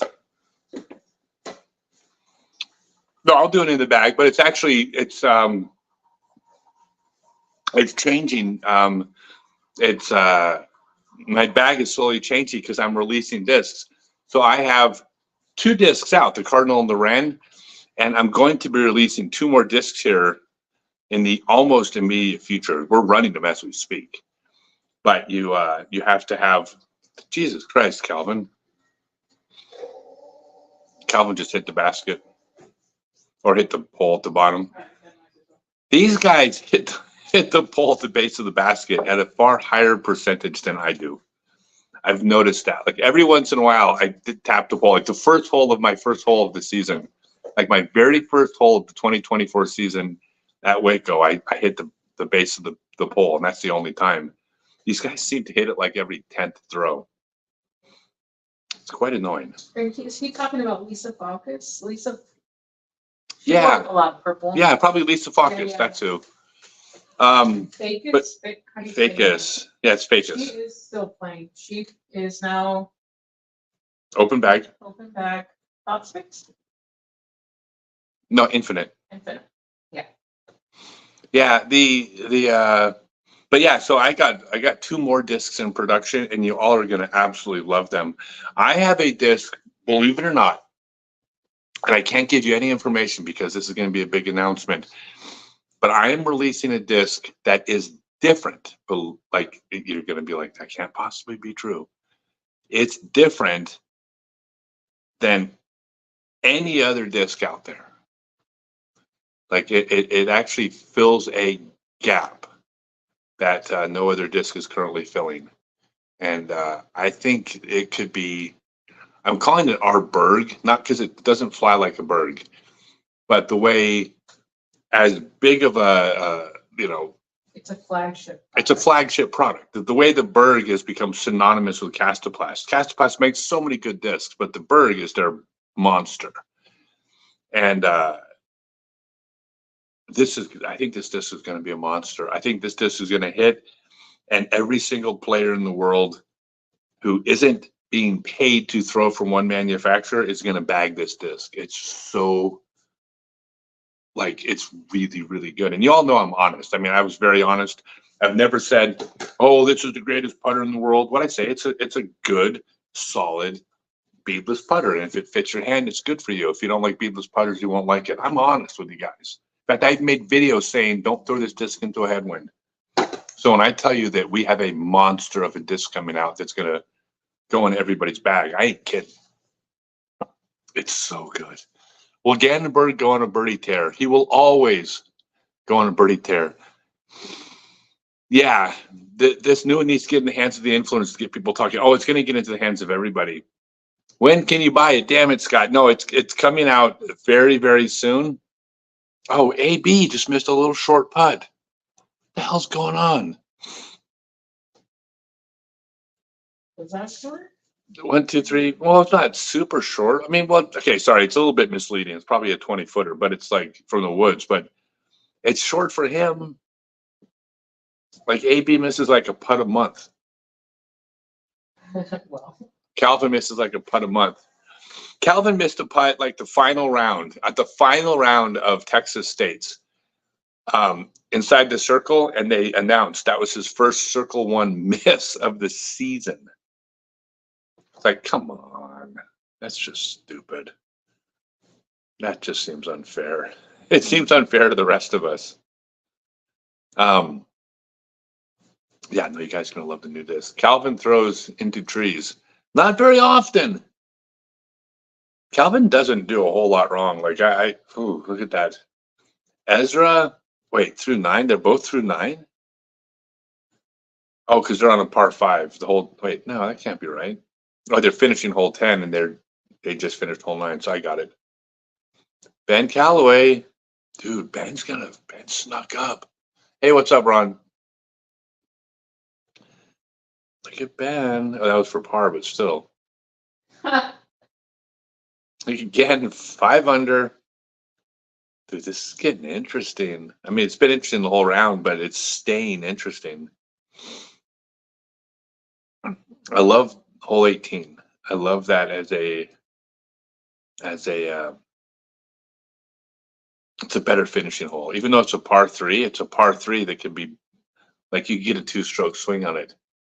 Who on the tour is a young Scott Stokely, and why is it Gannon Burr? So I drove when I was really, really good. When I was younger, I drove a disc like as a power drive, similar to like an Anthony Barella. Anthony, though, is a better putter than I was, and was probably better at approach shots. So I don't think that at my best I was at at Gannon's level. I mean, Gannon or Anthony, they're both playing better than I've ever played. But we were probably off the tee, probably pretty similar. But I've told everybody this. So the answer is Ellie.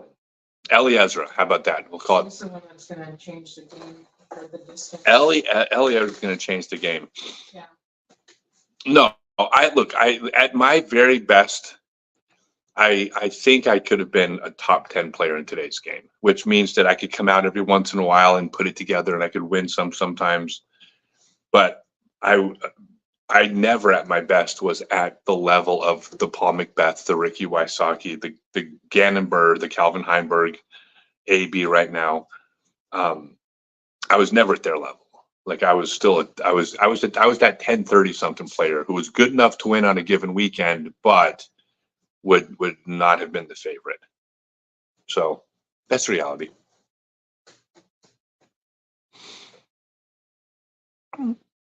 Oh, I just got a message. I just saw it pop on my screen, a text. We're about to announce flight numbers for the Wren and the Cardinal that we've been gathering. Yeah, I mean, Albert Tam might be a good comparison. You know, like Albert Tam could win the World Championships this year. He's good enough to win any given weekend, but he's not your pick. You know, he's not the favorite going into a tournament. But if he wins, you're not like shocked. So Calvin threw into a tree on hole 13, or a hole 10, I mean. And did AB make the shot?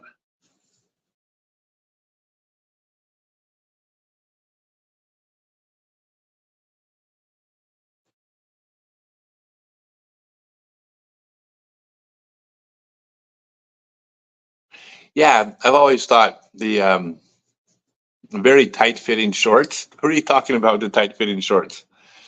Albert? Albert? Yeah, they call him the Bazooka. If your nickname's the Bazooka, you can literally wear anything you want, and like nobody can tell you not to. In fact, if your nickname's the Bazooka and you don't wear tight shorts, missed opportunity.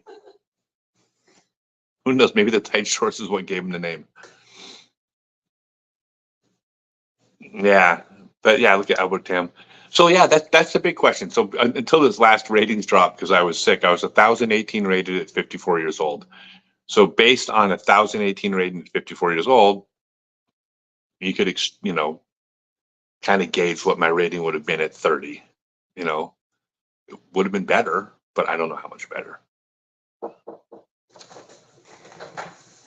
Is there? Wait. I ordered a pillow. Oh, you ordered a pillow. Okay, got Callaway getting his first win at 38.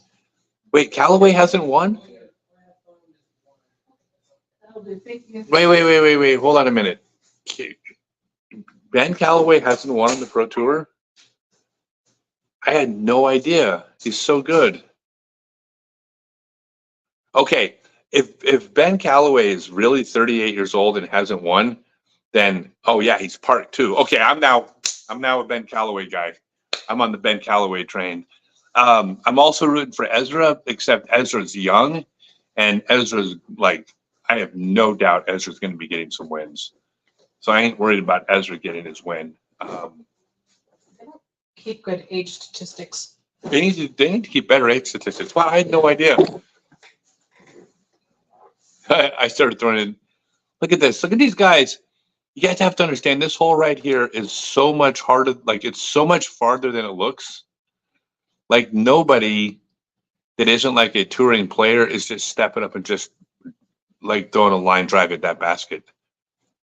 Like it is so much farther. Calvin's second throw on the par 4.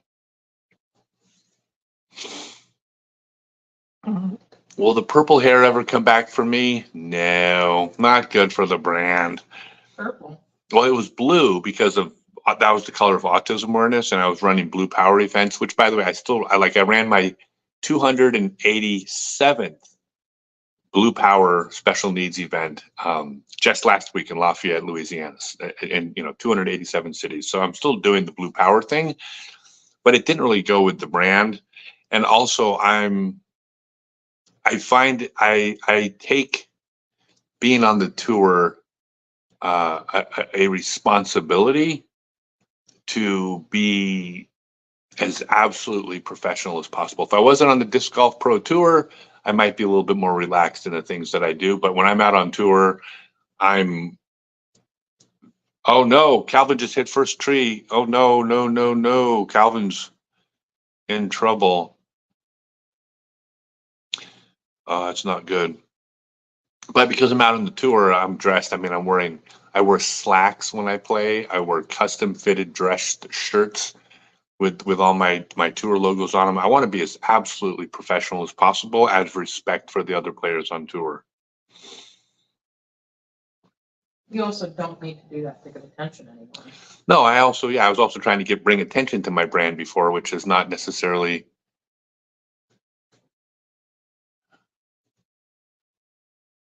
Oh, Calvin. Watch, Calvin's still probably going to get a bogey from there, which is still like amazing.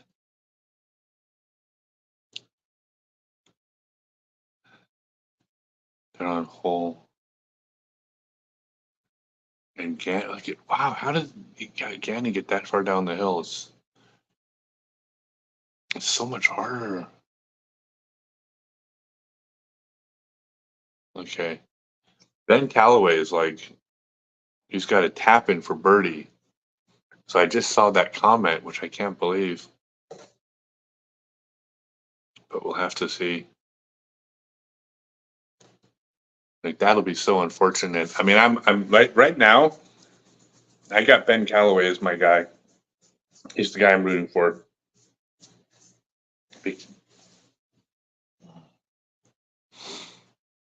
Oh, that's so unfair.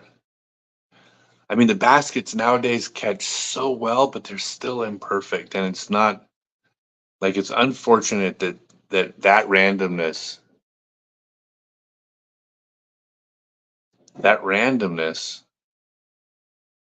is it shouldn't be part of the game. It's not cool.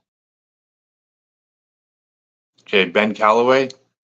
Wait a second, where's Ben putting from?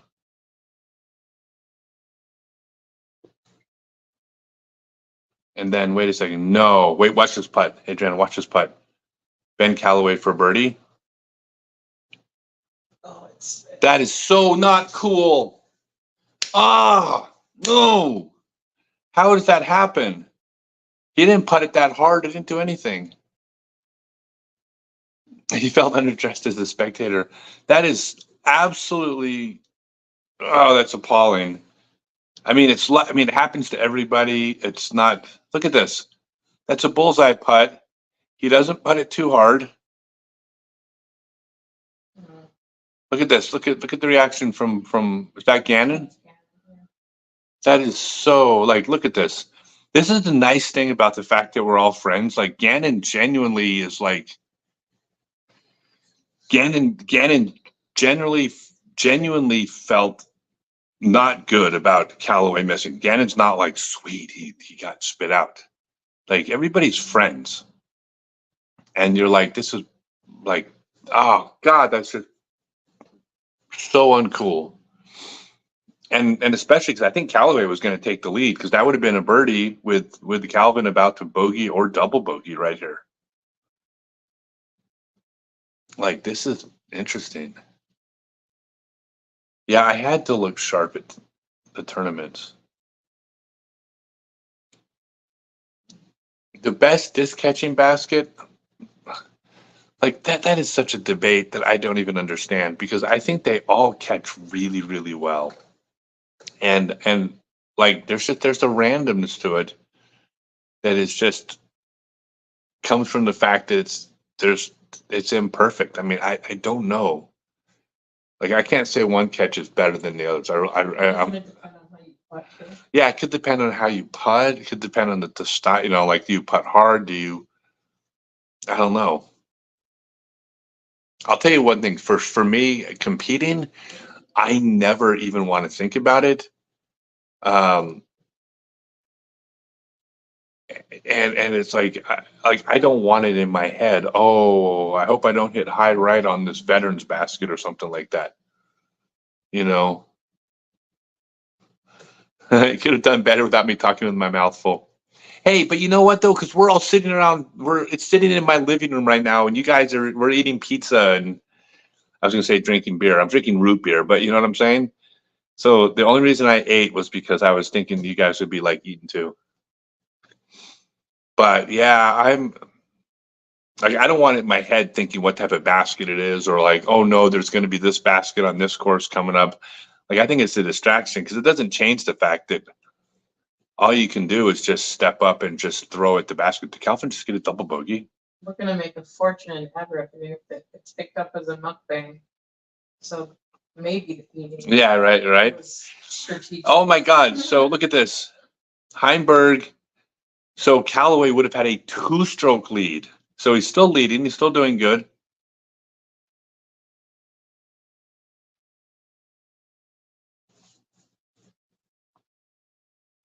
Yeah, going back to the idea of like dressing sharp out of respect for the tour.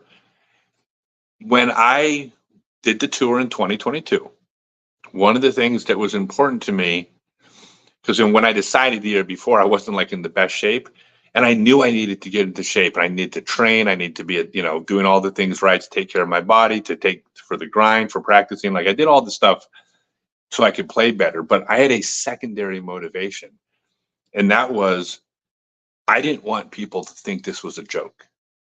Like I'm gonna go out and compete on the pro tour. I was good in the '90s, and I'm gonna like somehow like parlay that into a publicity stunt and YouTube views where I could sell some tour discs or something like that. Like I wanted the players on tour to respect me, and so when I worked hard and I showcased all the work I put into transforming my body, what I showed all the players on tour was I respect you guys and I take you serious, and I'm going to do everything I possibly can to succeed. And if I fail, no one's going to be like, "Oh, that was a joke." Like they're going to see that I did every possible thing I could do. And if they conclude, "Hey, the game just passed him by," or maybe 52 years old it's just too old to be professional sports, I could live with that. I couldn't live with anybody saying he like Scott Stokely, you know, thought he could compete at 52. What a joke. Anyways, that's it. So I that was a big motivation for me when I was going to the gym 4 days out of every 6 and hating every minute of it. I was like, I'm not leaving anything on the table. Oh, look at this. All right. So, God, it just seems like this whole round is upside down. I want to see, look at even Albert. Albert can string it together right here. Albert's still in the game. They're all still in the game. God, I just can't believe. I mean, it's just heart wrenching.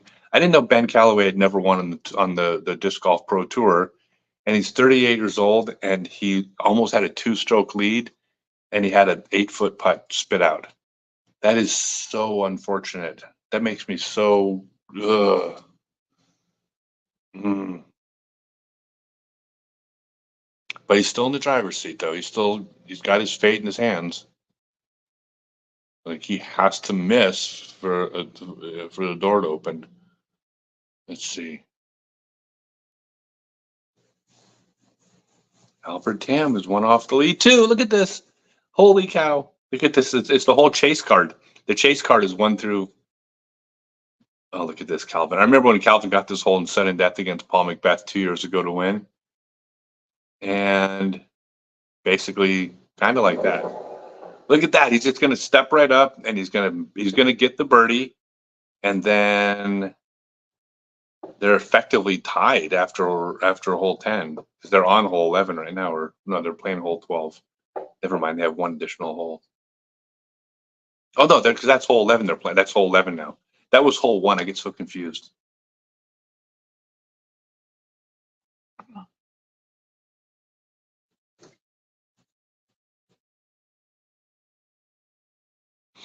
What are the red and white poles 100 feet away? Have you seen the red and white poles before? I didn't notice. What? I didn't notice. No, I don't know what they are. I see them out there. They Oh, could, that? yeah. Oh, that's just a thing on the course. It's like, Is it a marker? no, it's just like a vent or something. Oh, so it's unrelated. No, it's just a, Look at Ezra going big. like, it's a marker if there's like some kind of gas or something. Gotcha. Look at Ezra. Holy cow. My God, this is going to be so exciting. Oh, so that is distance to pin? No, I'm getting conflicting reports. I'm hearing distance to pin. Look at this. They're going to show it again. This is unbelievable. That was not, he did not putt that too hard. Like, look at the wind. See the way the wind's blowing? You can't putt it softer than that in the wind. You have to be. no, see how the grass is growing around that? That's all it is there. That's not like that, not the 4 place. Okay, did Ben just put another one under the basket? Okay, so Ben still, dude, if Ben shakes that off and birdies the next hole, then I am heavily leaning on him to win because, like, it means it didn't get to him. I like the way he's walking separate from everybody, too. He's like, that's the leader walk, right? Mhm. Yeah, he's like, he's out there being like, he's not, he isn't part of the group. He's like, this is my time. Like, this is my day. It also could be because he just threw. Maybe it's unrelated, but it sure seemed like that's what the leader does, right? That's what he's got to do, keep his head in it, yeah. Well, he kept his head in it. I mean, he just put the back under the basket. Hey guys, don't anybody leave. I will be right back. Here. To keep you entertained while I'm gone, I'm going to let you all look at this cardinal. Just pretend that's me. Shiny.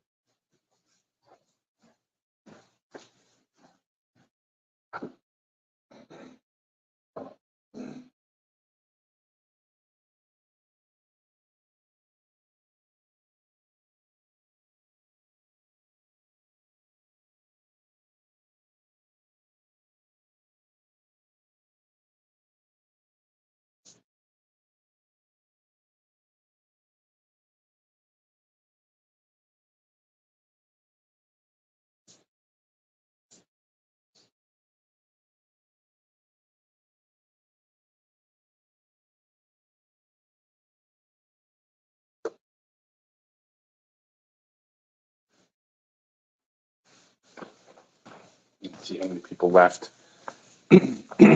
If nobody left, oh my God, we have 2 more people than I started. So apparently more people leave when it's me than with the cardinal. The cardinal's more popular than me. What? Why? Someone said, "What's wrong, Scott? Why so blue?" Kendrew would appreciate that. Did Ezra just make it? Was that an eagle? No, that's just a birdie. What's the par 5 is hole 14, right? I don't know if they're done with tonight. Yeah, there's the Calvin for birdie. This isn't. Look at that, Calvin. Look at he can see Calvin bounces back from a 6, no problem. I think Ben Callaway's bouncing back too. He better.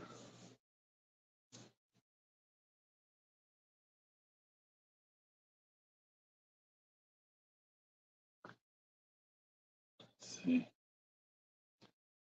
Is Ben gonna make this?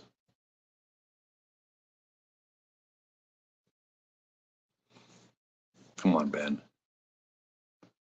Forget the last putt. Boom. And you know what? He was aggressive too. I think this was Ben's day. Like he was not tentative on that putt. He didn't try to putt softer. He just went up and just banged it like he's been doing all tournament. Good for him.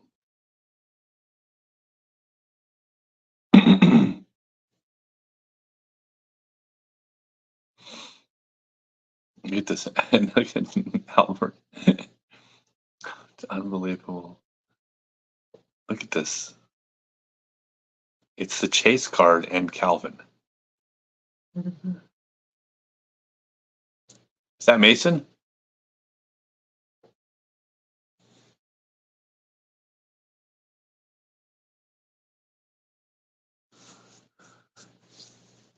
He shot a 6 down there. Mason Ford, yep, he's 6 down with 2 to go. It's a double bogey on 9. That's the problem. I mean, like with the wind, right? I mean, everybody can just have a blow up hole.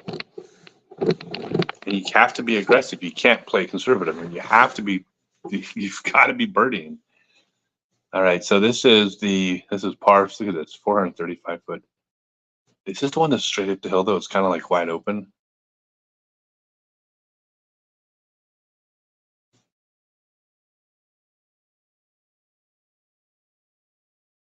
Look at Ben. Dude, he is not freaking phased. 435 feet uphill is so far, and to like lace basically a little hyzer flip at it, so good.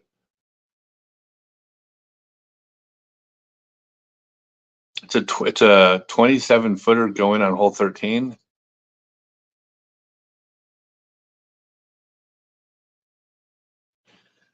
Whew, this is so exciting. Ezra just parks to 435. This is ridiculous. Like I can throw 435 feet uphill, but like I feel like I have to put more effort into it than they do. Now just throw a sidearm. It's easy. Just looks like that. Yeah. And then Calvin, he just rips his drive. He's going to have that's a good drive. I think Gannon pulled it too wide, didn't he? Did he? Yeah, he got the tree.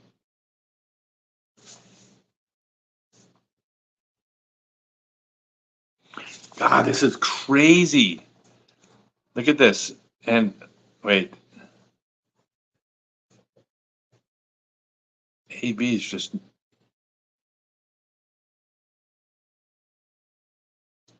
still throwing a good shot. I mean, AB's still in it. They're all still in it. Yeah, I mean, anybody birdies like someone's gonna like birdie 5 of the last 6 and they win. Like that's what's gonna happen because those last holes and people have been stringing birdies on the last holes. Like that's been a trend that the last. I don't know if they're easier or just that's what people have been doing, but that's what people have been doing. Come on, Albert.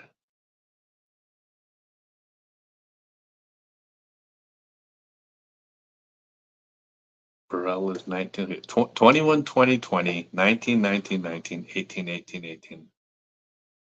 That just.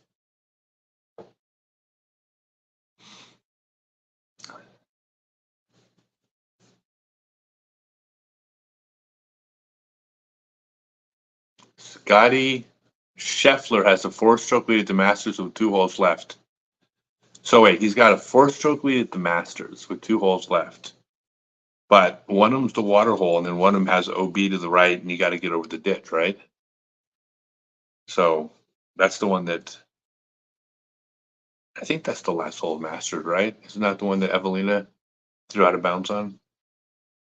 Must be. No spoiler. If somebody didn't watch it this morning. Yeah. Well, it's a live stream for the different events, so I'm pretty sure they're watching. Hey, while everybody's here, so if you guys haven't seen my Tour Series Ren and Tour Series Cardinal, not Tour Series, they're not Tour Series. What am I saying? My original molds. These are I got to retrain. They're not Tour Series. They're my discs. I manufacture these. They're not third party. They're original molds. My molds. They are available at your local pro shop, but I'm not selling them at StokelyDisc.com yet because I want the retail stores to carry my discs to get those initial retail sales. So that's what I need y'all to do is buy these discs from your local store, or tell your local store that they need to carry my damn frisbees, and phrase it that way. Just go, are you carrying damn Stokely discs? Okay, here goes Gannon for birdie. Get on it. Are you rooting for Gannon? Yeah. I'm always rooting for Gannon. I root for every. There's nobody there I don't like. I root for everybody. Oh, There's nobody on the Pro Tour that I'm not rooting for. So I'm a terrible commentator. No, I'm terrible because. yeah. Well, no. I'm sorry. That's not a terrible commentator. Commentators. As long as it's equal, I don't feel like that's a bad thing. No. That as a commentator, you can either root for everybody or be indifferent. That's not a big deal. Yeah. You want to be impartial, and I'm impartial because I'm equally rooting for everybody. There you go. But as an analyst, like I don't want to be. Look at Ezra. Like Ezra's still right there. God, this is crazy. But as like an analyst, like I don't want to like. You need to be decisive. I got to be decisive. I got to be. Yeah, I have to almost be controversial. Like I have to have the opinion that this this player needs to work on this part, and here's where I think this player is going to choke, and remind people that they blew a 4-stroke lead last week, and like I don't think I have that part of the personality in me. Here it goes.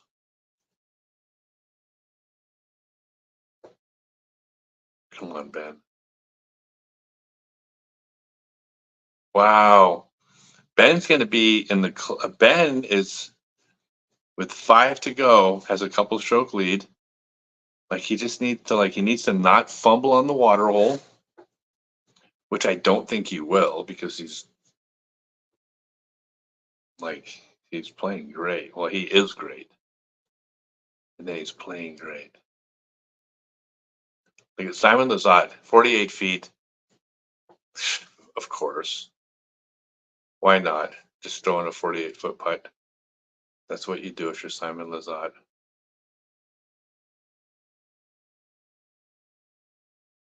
Ridiculous. If Ben can finish mistake-free, he's got this. That would just be so epic.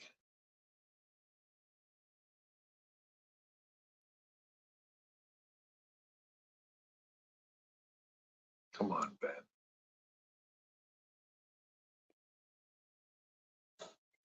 Love to see. And it should be a 3-stroke lead. It's very unfair. That should be a 3-stroke lead, and he should have this wrapped up right now. 2-stroke lead is not wrapped up.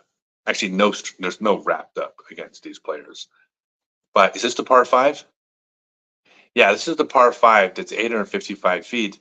He needs to birdie it because the other guys can eagle. He can eagle it too, but at the very least, he needs to birdie it for sure.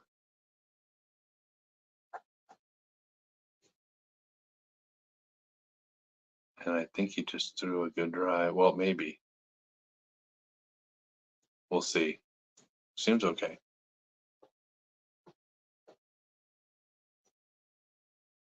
God, it's so scary. I'm trying to remember this hole. This hole might be different because they're playing over towards the water hole. Like the course changed, right? A lot since last time you played it. I mean, some of the holes I recognize, but some of the holes I don't recognize. And I typically remember like every hole. Oh, shoot. Ezra's in the worst possible place. He's right next to a tree, so his backswing is going to be like the tree's in the way. Now, this is where like AB can throw in an eagle, and so could or Gannon.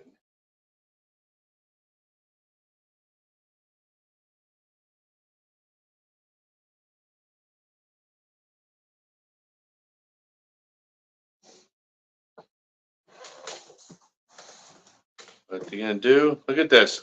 That is so funny. There are like the first 3 shots are within like 8 feet of each other. But Ezra's got the worst lie by far.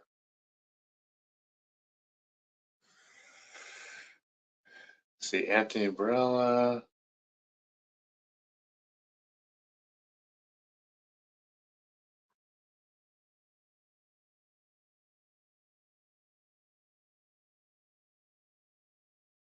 Look at that.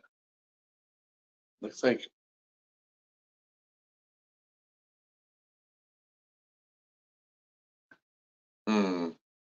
Not sure that's where you want it to be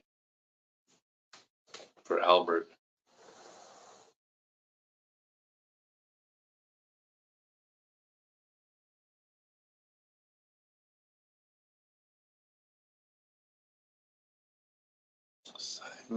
Simon on the 430-foot. Yeah, look at this parked.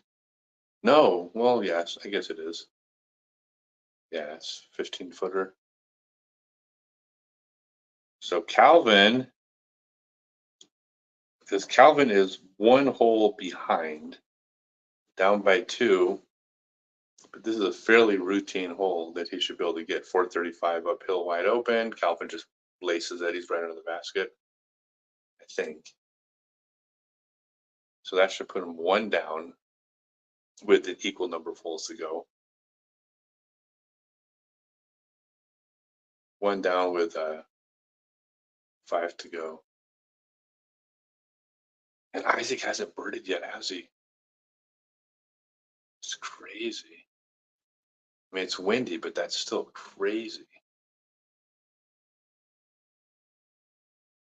All right, there's a birdie for Isaac.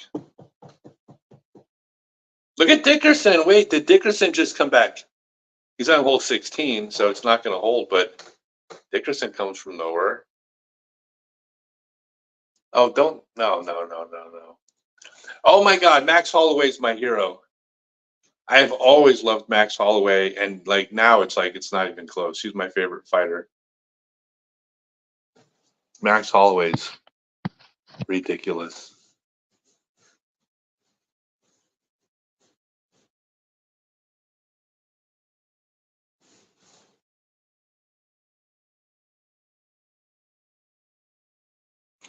All right. It's actually great with the chase card because then there's not a lot of lag between like walking up the fairways. Like they do a great job going back and forth and just cutting to it, shot, cut to shot, cut to shot. Dude, coverage does such a good job. I mean, I've, since the beginning, it's like, oh, Gaethje's a great guy, but Max is Max, man. He's Hall of Famer. Let's see.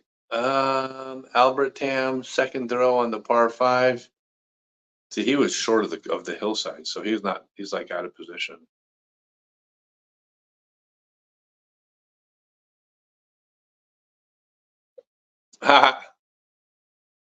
Ezra gets wet. Oh no.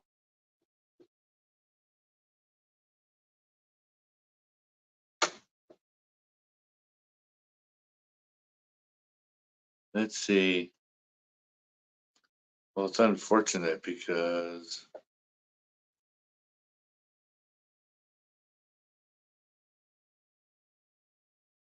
that's where their shot landed. Oh man.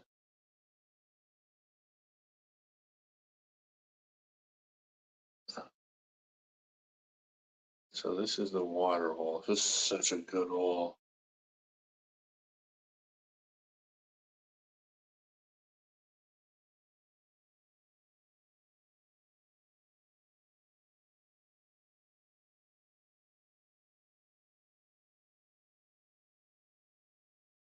I'm waiting for Burr to throw.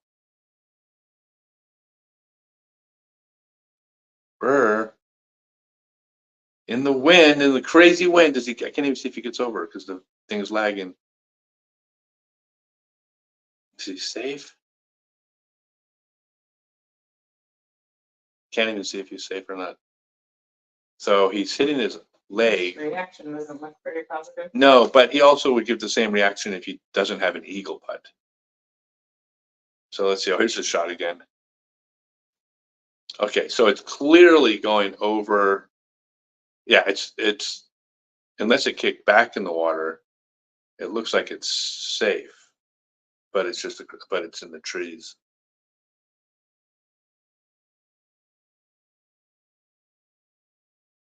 Yeah.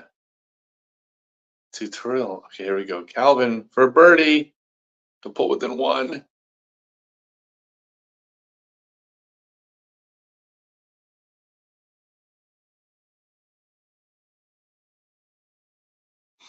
All right, since everybody's on a different time lag, but I think I'm behind everybody by like 30 seconds. So Ezra's going to, oh, he's trying to throw the sidearm across the water. Oh, come on, Ezra, that was terrible. Damn it. He just, that just, damn. Albert took the Stokely clinic, exactly. Oh, come on, Ezra.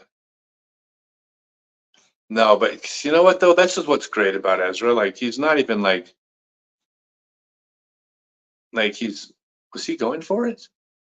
I think it just slipped because he would not have thrown that shot if he was throwing hard enough to get across. He just made a mistake.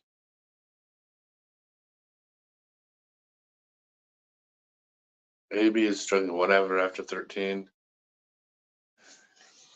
So in about 10 minutes, you guys, I'm going to turn off the comments because I'm behind everybody. So I'll go ahead and talk through the play-by-play because I'm behind everybody. So that won't screw anybody up. I'll give it a couple holes before I do that, but this is Callaway. Callaway makes it safe. Holy cow, Callaway's got an eagle putt. Holy crap. Holy crap. Look at that. Look at Callaway. Hell yeah. He splits the gap. He goes out. I mean, it's circle's edge, but I mean, it's like it's circle's edge for an eagle with, unless it, gets a roll away, it's going to be a tap in for his birdie. So it's really good. All right, Albert. Throw in the big sidearm. Come on, Albert. Do me proud, buddy. So you're going to go the big sidearm all the way around.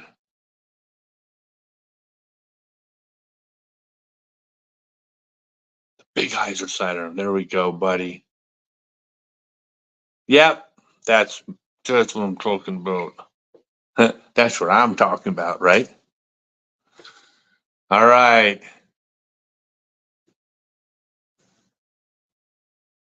That was a good job, Albert. God, Callaway putting for eagle, though. Holy cow. Come on.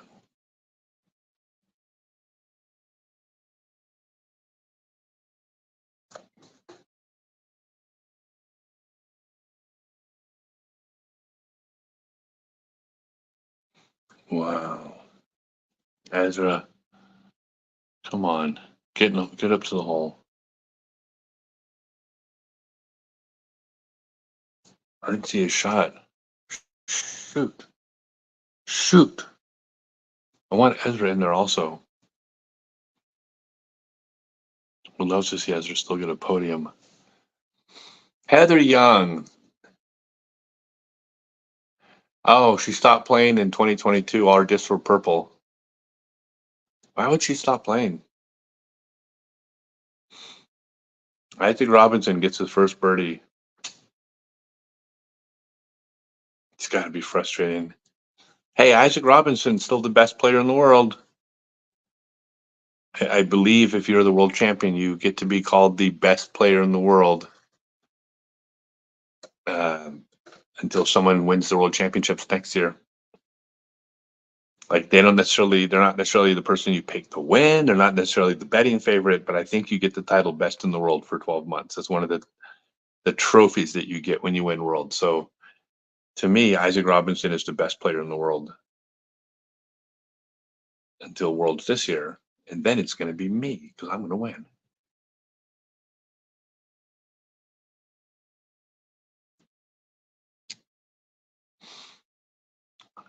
She's 2022 FPO putting world champion. Wow. That's crazy. Why would she quit? Okay, here it goes. Ben Callaway. Ben Callaway putting for eagle. Oh, he's going to lay it up. Okay. Okay, buddy. I'm not. I love the fact that he's playing a strategy, even if it turns out to be right or wrong. Like he's got a lead, he's got a free birdie, a roll away could turn into a bogey.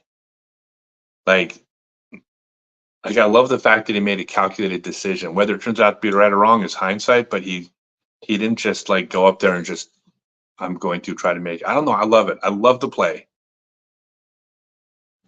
Let's see how that pans out.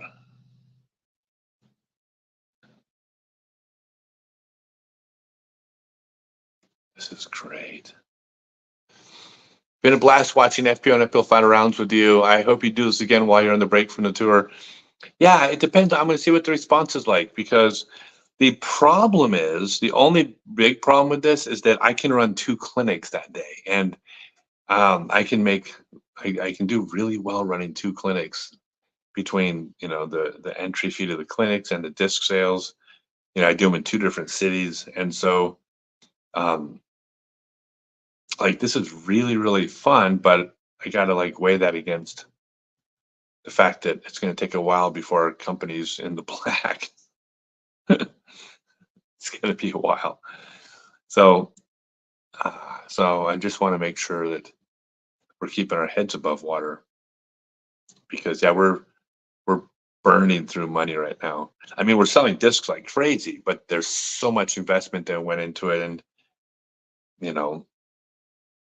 like the cost of plastic might not be that much, but if you buy enough plastic for 100,000 discs, like your first 30,000 discs are just paying for the plastic you just bought. So it's I hate to do it, but I got to be like weighing that.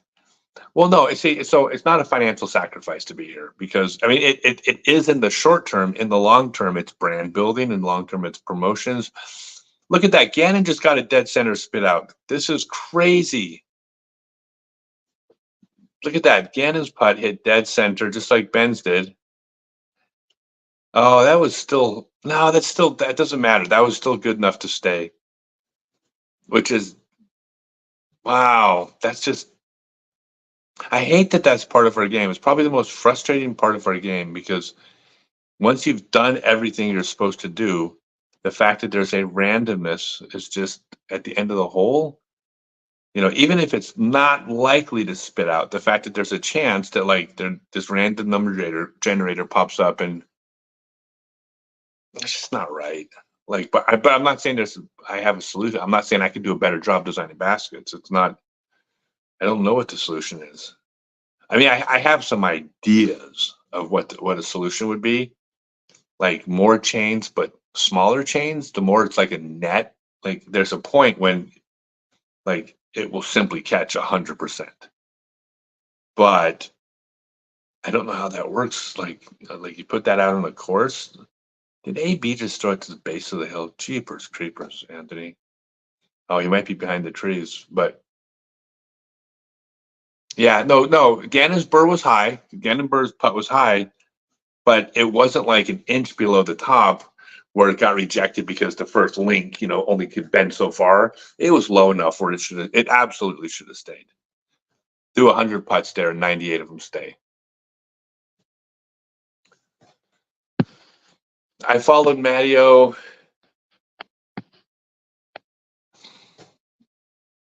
I hate the pro shop. Do you think that there are more golfists in the USA than there are people? Ooh, good question. 15 million people play disc golf, and the average one buys 150. I think it's probably in the ballpark. I think that's probably not too far off. If it's not, it's close. Yeah, that's great. Yeah, Jim Warren started Southern Nationals. Is Southern National, by the way, hey, Herman, is Southern National still happening? Calvin may need an eagle. I don't think he's going to need an eagle. I think he's I mean, because he's 1 hole behind. If he gets a birdie, he's only 1 hole behind. Like there's a 2-stroke swing if Ben doesn't put it in bounds here. If Ben puts it in bounds, let's see. Come on, Ben. I can't see the disc. No. Drop. Okay, it's good. It's safe. I couldn't see the disc. Couldn't see the disc fly. Ezra's about to birdie hole 15, a 10-footer. Look at Dickerson making his moves. It's gonna be. He may not get the win, but he's got a nice. It was a nice payday for him to play well today. You live in Arkansas now. If the disc hits the chains, you give them a basket. Another make a basket twice as wide. Look, it's possible to make the baskets. Now, if you make a basket that has smaller links, I think that they're vulnerable to breaking. I think they're vulnerable to being harder to maintain on a course. But I think that they're better. Like they're going to catch better. But everybody's got their theory about discs. I mean, about baskets, and I don't know who's right. I mean, nice shot, Ezra. The thing about it is everybody that's making baskets, they're really smart people. And they're all trying to make the baskets as best as possible. And they've all experimented with different designs. And they're all going to the ones that catch the best in their testing. Like I know a lot of people don't like the Prodigy baskets because there's a gap between the center section of chains and then outer set of chains. But inside of that gap, that cross section of the chains is wonderful, right? So like, I don't see the dead center spit outs on the Prodigy baskets as much as other baskets, but then I do see the did Simon just throw a big Anheuser over into the wind? Ew. No, he's safe. So like the Prodigies have an area that catches better than other baskets and one that catches. Here goes Calvin, second throw over the water, and he's in a perfect position. So, oh, but it's so windy. He's gonna have to just take the birdie. He wasn't even going for the hole, I don't think. I think he was just trying to make sure he got the birdie. He just threw it safe.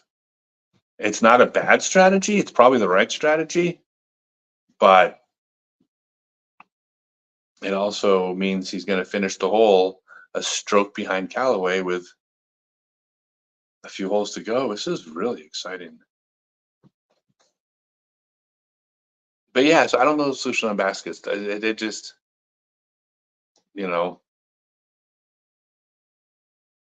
like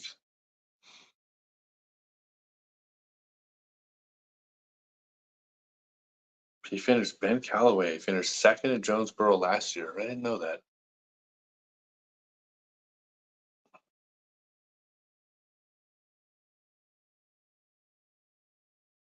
Gannon. Look at that. Even Gannon's putt. That he's not putting that hard. People talk about him putting too aggressive, but it's like I don't see it. Like he's not putting like so hard that he's just like I'm sorry, I don't see Gannon's putt as being outside the range of, like wow, well if you didn't putt so hard, your spit outs wouldn't happen. Like if I feel like he's putts a little harder than normal, but not excessive. Oh, come on, Ben. So Ben and Calvin could be tied after the island hole if Calvin misses his putt for eagle and then birdies this one. She probably will. I mean, most players typically birdie this hole. So interesting. That means they're tied, effectively tied with 3 holes to go. Ooh. Albert had so much power going into that. Felt like he's gonna fall forward. Right.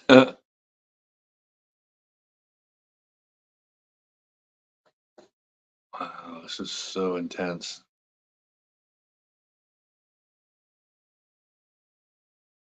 Ben is literally, God, that stupid spit out. I keep going back to that because, I mean, as a player, you can't go back to it. Like as a player, you can't be dwelling on the fact that, this miss happened or this bad break happened. But watching it, man, it's kind of hard to not be thinking about it. All right, here's eagle. Sorry, AB putting for eagle.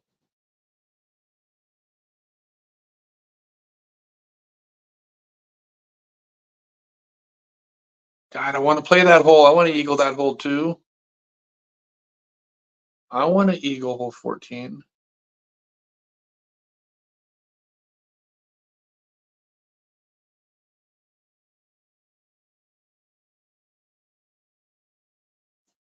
There goes Calvin. Calvin for eagle. So Calvin's closer than I thought. I thought he was basically just trying to cross the water for the easy birdie.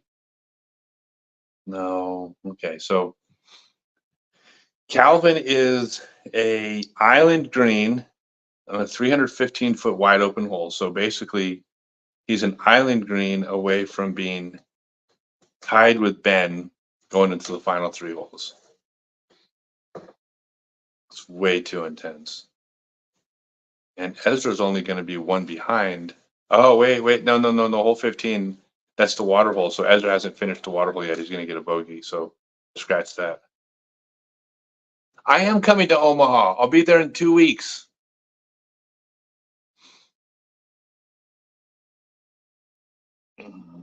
Yeah, they bring negative emotions and they don't bring good emotions to the game.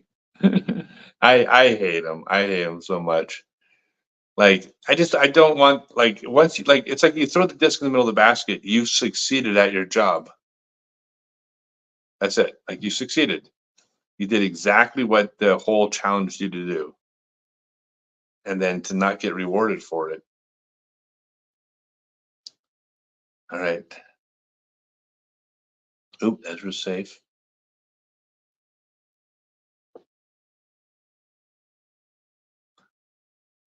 This is crazy.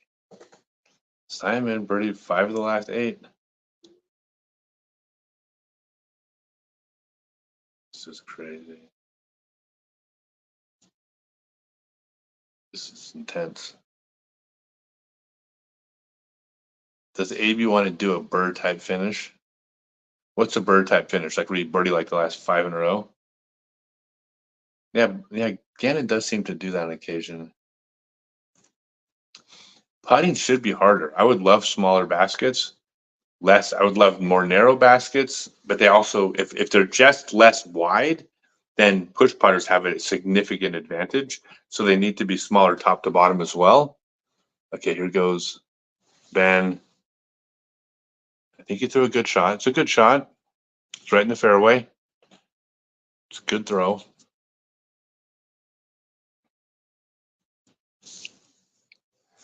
Like, but I would love to see baskets make it harder. Like, it's crazy that, like, look at. All right, Calvin's going to be stepping up to the hole, the chance to tie.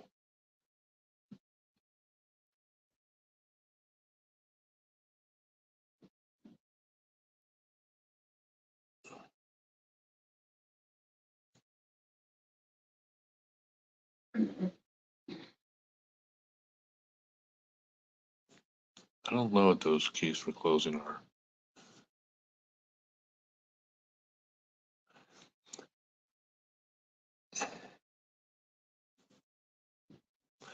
All right, AB over the water. I mean, this is so routine for these kids. Look at that. Just doink, slide up to the basket. Come on. That hardly seems fair. I mean, it's an easy throw, but it's still, they make it, it's easy, and then they make it easier than it should be.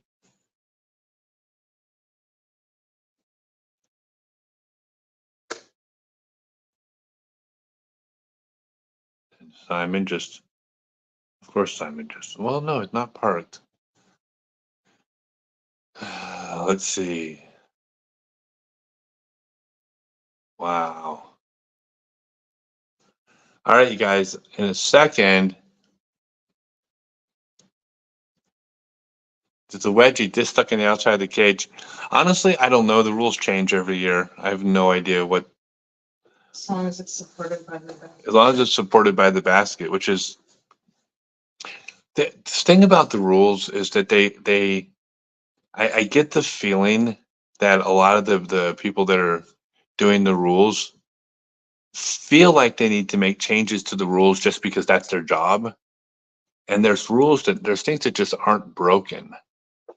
And like the double Mando rule, like the disc went through the double Mando or it didn't. Like it's like the idea that you could go through a double Mando, successfully make the Mando, and then still miss it, even though you made it.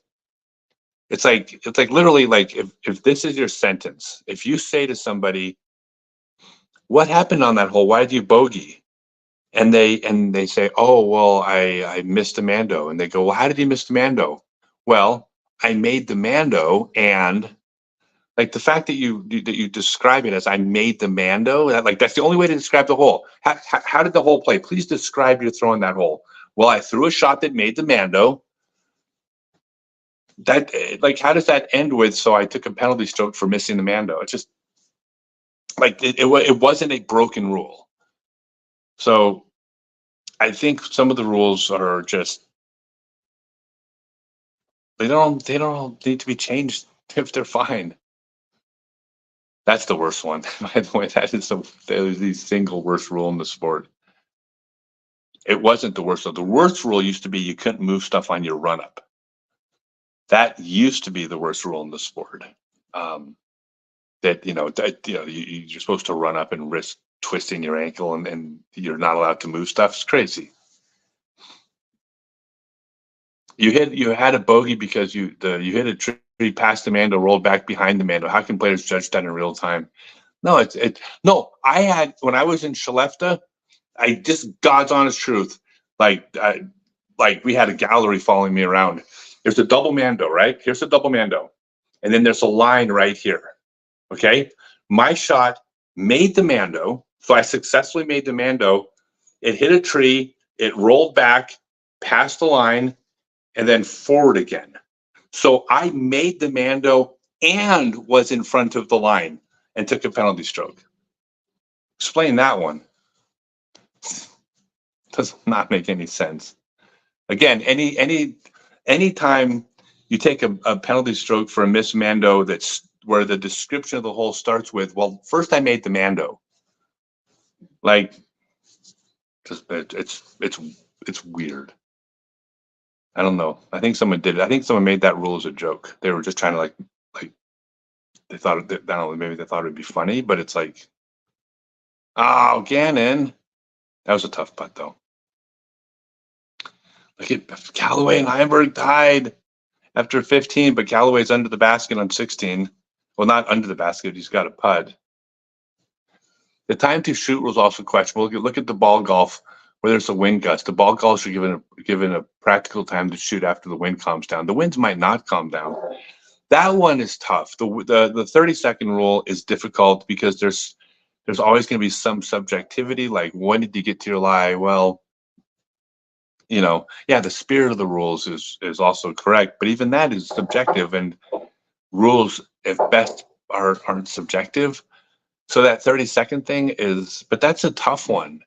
Like, there's no easy solution to that one because, oh, here's the rule. Okay, well, enforce the rule. Well, who enforces the rule? The players. Okay, do players carry stopwatches? Well, what if one player has a grudge? Well, then you need all three players to carry stopwatches, and you go the average of the three players, or you go the middle stop. I mean, like, or you have an official. Okay, well, now we have 18 certified officials, like walking on with a stopwatch and clicking. And what if they have a bias? Like I know everybody has a problem with that rule, but that rule doesn't have an easy solution. That's not like saying, oh, you made the double Mando or you didn't. Good job, Ben. Time to shoot is a dumb rule. Some lives require much more thought. Would you putt into an extreme gust because of the 30-second rule? Absolutely, I would. 100%. I'm shaking my head no, but like I'm saying no, that would suck. 100% you throw. Like, it's the same thing. Like, when we're out on the tour and you're lining up to putt, and then there's some people behind you like walking around, moving and talking, like, you can't like wait for them to get their attention. Like, you just have to step up and putt with them moving. And it gets easier once you're in a mindset of there's going to be people moving. It was a very hard transition from 40 for me, for 40 years of being able to like wait for everybody to stop moving, or being able to say, hey guys, I'm putting your way, just hold still a minute. And then everybody goes, oh, sorry. And they hold still. Like that was great. But now like that, so the transition to, oh my God, I have to putt no matter what. And if people are moving or talking, too bad. Like you get used to it, but it's still not like it was hard to get used to.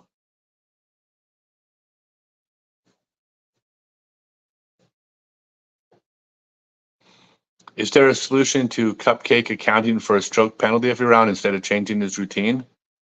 Hey, if your routine is causing you a stroke penalty per round and you're willing to absorb that, then absorb it. You can't tell a player not to putt.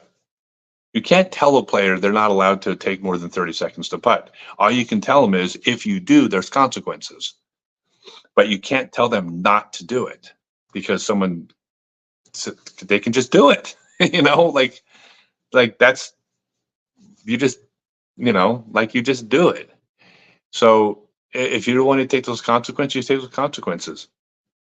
Look, in football, if you don't get several holding penalties, then you weren't holding enough.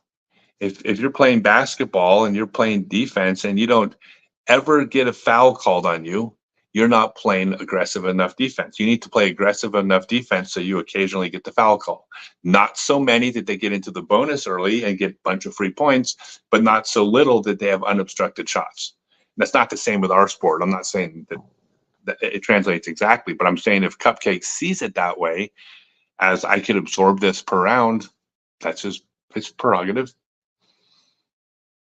At Pleasure Island, huge tanker ships passing by. Try putting when everything behind the basket is moving. I remember that. I totally remember that. All right, Ezra. Ezra's only down. He's got 17 and 18 to go. And this is the 660-foot par 4. And Calvin hasn't done hole 16's approach yet. All right, you guys. Yeah, you're supposed to get fouled a certain amount of time, and you can prove why this is the case. And so again, we play. It's a gentleman's game. We don't play by those types of, like we don't play with those types of. That's not the spirit of how we play. It's not how much can we get away with, by any means. I'm saying if he chooses to approach it that way, I'm just saying that's his prerogative. Oh, Ben Calloway hit early tree on hole 17. All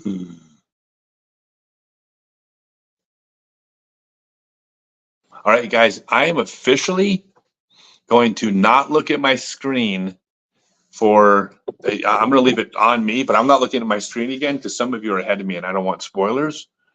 I'm going to go ahead and call it because you're here joining me. So that's what you signed up for. But also I think I'm behind most of you. So we're going to go watch Albert Tam on 17. We got 2 holes to go. Holy mackerel. And Ben Calloway, Calvin needs to birdie to bring it up to tied, but then Calvin also hit, Ben hit first available, it looks like. So this is not good.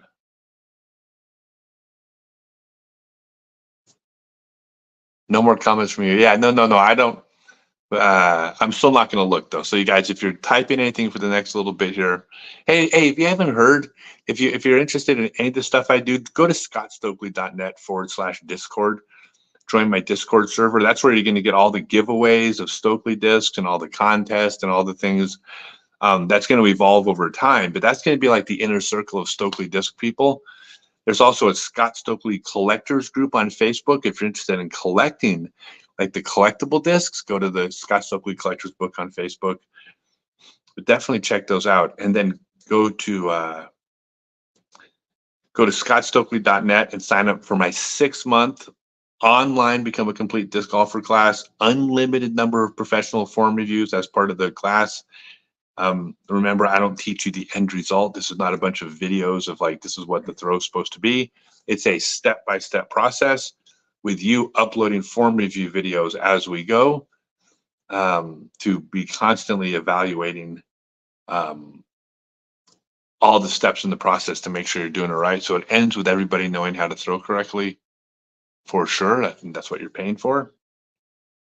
Go to StokelyDiscs.com and you can purchase Stokely Tour Series discs, but also these Stokely Universe discs. If you haven't seen these, aren't these amazing? Look at this. I can't do anything on the screen. It's because I'm looking at the screen. I'm not looking at the comments though. So if you're commenting, I'm not talking. Look at this. Isn't that rad? These are all disc trap buzzes. Calvin's second throw. Calvin's second throw on 16. Okay, I'm not looking anymore. I don't see it, but they just showed the basket. Here, I'm gonna step back for 1 second. Here, pretend this is me. Here, you tell me what's going on when I'm out of the room.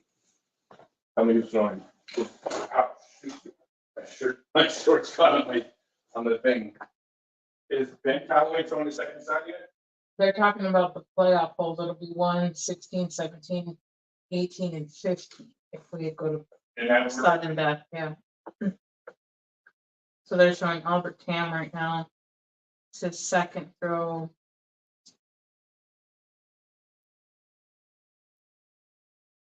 I think Ben Callaway is going to part full 18. That's what I think.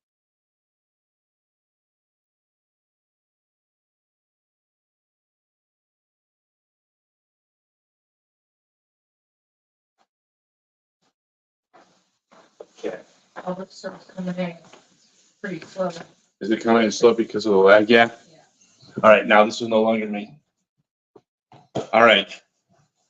Was that Albert's second shot? Did Ben throw his second shot yet? I think they're about to show. No, that's enough. So where did Ben's go? I could have sworn maybe I missed. I don't know. Maybe I'm wrong. No, because he's on the hole before. That's why. So that's a different card. Let's see.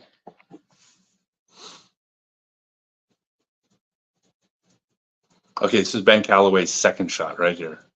Hey, by the way, I'm not looking at the screen. I'm not going to see what's going on. So, and I'm behind everybody. So Ben Callaway's throwing his second shot on hole 17, and he's 660 feet out, but his drive was only like 100 feet. So I don't know if he can get there from here.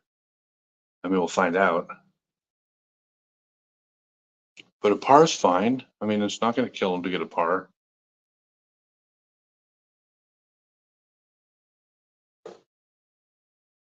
Let's see. Wait a second. Oh my God. No, he pured it, I think. Look at that. Look at that. Oh, it's long. No. Did it go OB? Holy cow. It paused right at the OB line. Oh, Oh. shoot. No, Ben went OB. But he's okay. He can still get a par from here. He can still save par. Holy cow. He wrecked that drive. He threw it so good.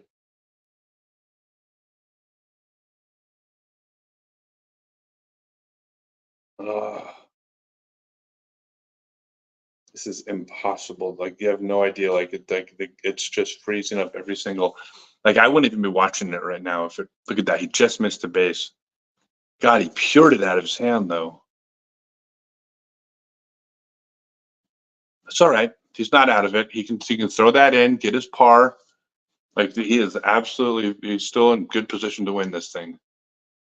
He's absolutely in position to win.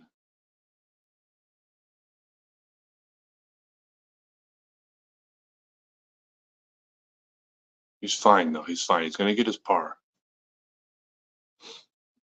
I mean, I can't even believe he got up to the basket from where he was. So he's fine. Par is fine. Par is fine. Come on, Ben. I still think Ben's going to take it.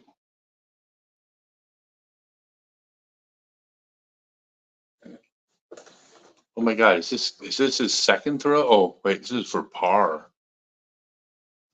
This is his par putt on 16? Yeah.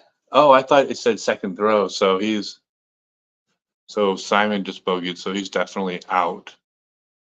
And then Gannon, is Gannon at? No, Gannon, see, Gannon still maybe has a shot.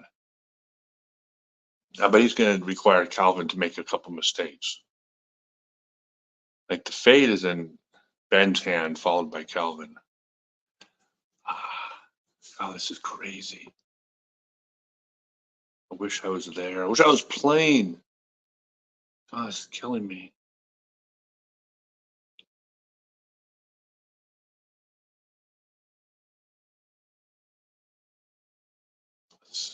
It's so hard to watch. Like, look at this. Is he parked? Gannon's parked, but Gannon is. And they haven't shown Heimberg yet what he's done on 16.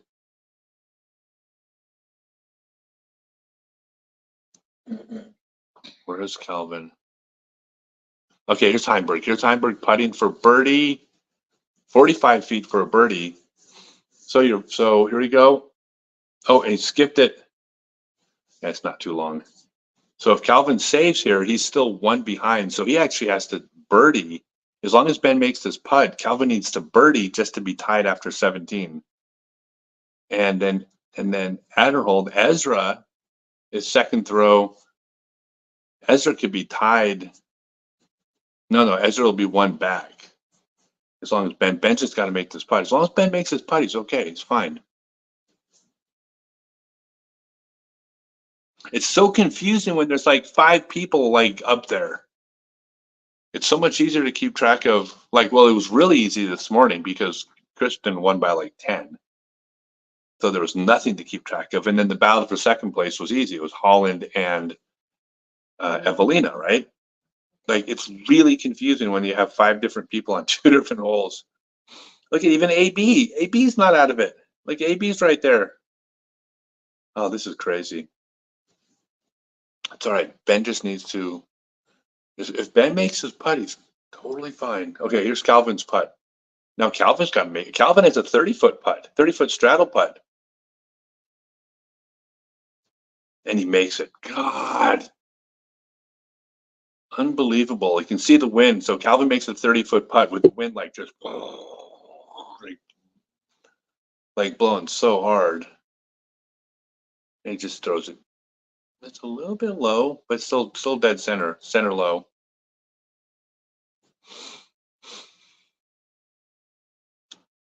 And then AB just for birdie. AB for. Oh my God, this is unreal. I mean, if Ben makes this putt, he just has to put his foot on the gas.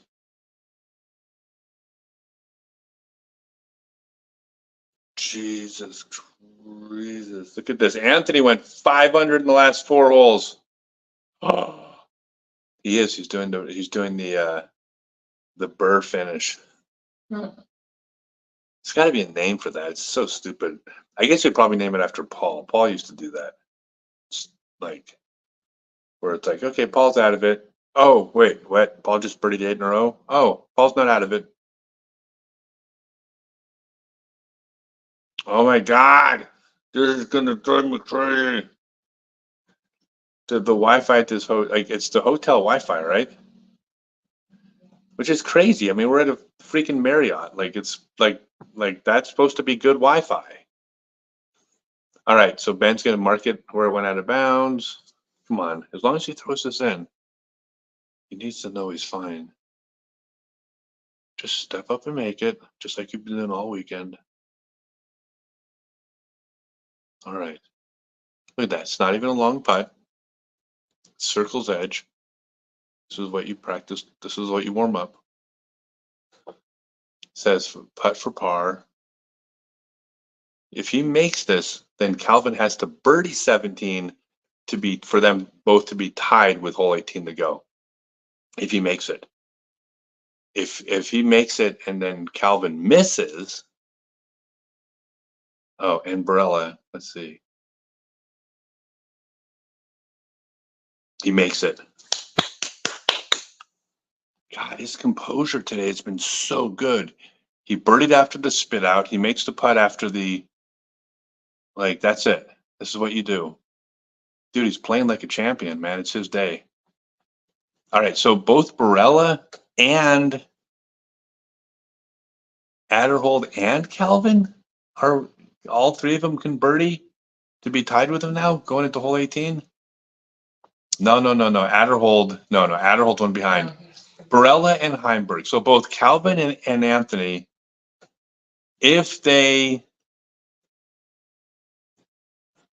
Oh, he's on. Oh, no, sorry. So yeah. So never mind. So Ezra's not there. So basically, it's down to Barella and Calvin. So both Calvin and Barella need to birdie 17 to be tied with Ben going into hole 18, even though they're playing at different times. That would square them up. So basically, if Ben birdies 18, the worst case scenario is he has a playoff. If one of them birdies 17 and 18. So if he birdies 18, he's forcing them to birdie 17 and 18 just to force the playoff. And if he doesn't birdie 18, he's still fine. They would still have to birdie both to win. So, and then look at the disc. Oh my God, I thought it was going to kick out again. By the way, if you're watching me live, I'm not watching the text because I'm behind. I'm lagging, and I don't want any spoilers. So I know y'all are there, but I ain't looking at you. And I don't trust you either because people always say things that like it's like movies. They like or like sporting events. They're like, oh, I'm not going to say anything, but and they give you like some hint, and then based on the way the game's going, like you know who won before the end of the game because they gave away something. All right, here it goes. AB is on hole 17. I mean, they're both going to throw good drives. Like I'm not worried about their drives. They just both have to do good upshots. Oh, AB just pures it. God, so good. No, he hits the tree. He hits an early tree. Oh my God. So I can't see this because of it, like the freezing part. The disc was in the air what felt like for a long time, and then it hit an early tree. But because it froze, it seemed like it was in the air long enough that it was past it. All right, Calvin gets okay. I know Calvin's is good. Calvin's is under.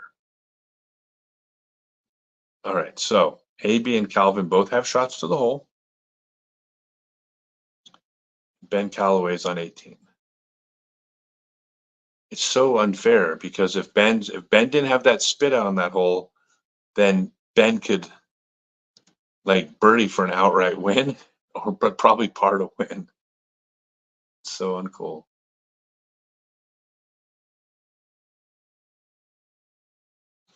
Now they're giving the breakdown.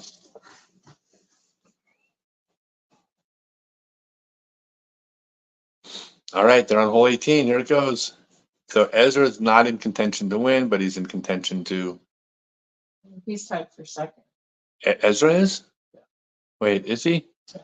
Oh, wait a second. He is. So no, what am I saying? Ezra can win still. Yeah. Never mind. Scratch what I said. Ezra can still win. I had no idea. My bad. Oh, and he's. Except for that. And they threw out a bounds. No, he's safe. I think I say it come to the other side. He's got a putt. Holy, this is intense. It's almost like a 5-person playoff. You know that? That's kind of what it's like. Okay, Gannon can't win. Gannon's can basically solidify and keep 5th place. But he's 2 strokes behind 4th, so that's out. This is way too intense. Maybe this is why people drink at sporting events. It's just too intense. Except for the thing is, I don't understand. Like, I can't even get behind rooting for a team. Like, I don't have an interest in like a sports team. Like, I care about this because these are my friends. Like, I'm watching like my friends. All right, so Gannon's out of bounds, but that's not going to cost him anything. All right, Ben, come on, Ben. I mean, these are all my friends, so I actually do have an interest in what happens, or I care about what happens here. Because I know the people involved, right? They get 490 feet, 495 foot. Isn't it great when they just casually throw 490 foot like little flip up hyzers? There he goes, Ben Calloway, maybe for the win. And it pauses and the screen freezes and it freezes again and it's out of bounds.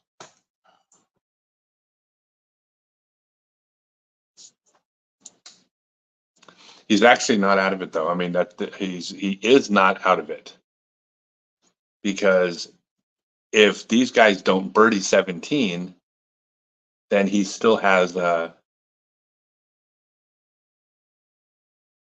if they don't birdie 17, then they still need to birdie or else there's a playoff. So he's not out of it yet. He needs to make sure he needs to get up and down, and anything can happen. It's windy.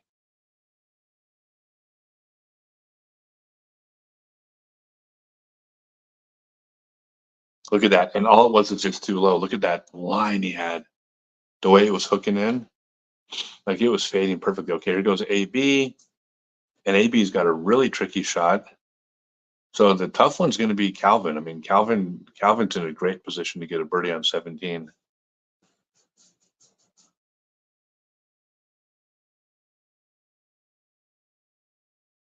There's got to be a way to change the exposure on that camera. Look at that. All we're seeing is a shadow of AB. I don't know if there's a better way. I'm not a camera person, but it seems like in other sports they manage to not do that.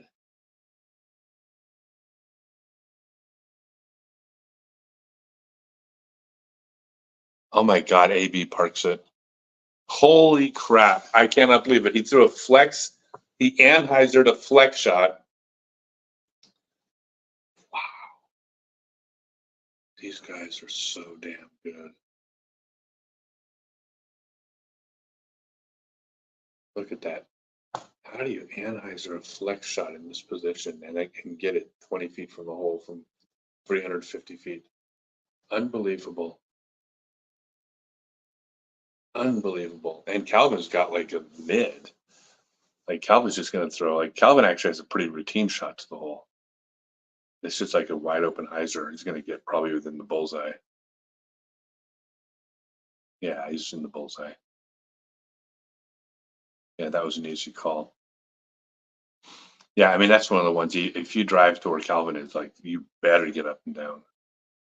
All right, so basically he needs, like, his only chance now is he needs to make it,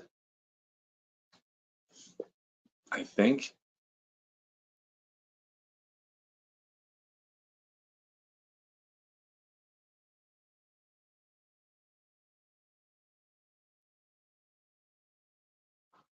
All right.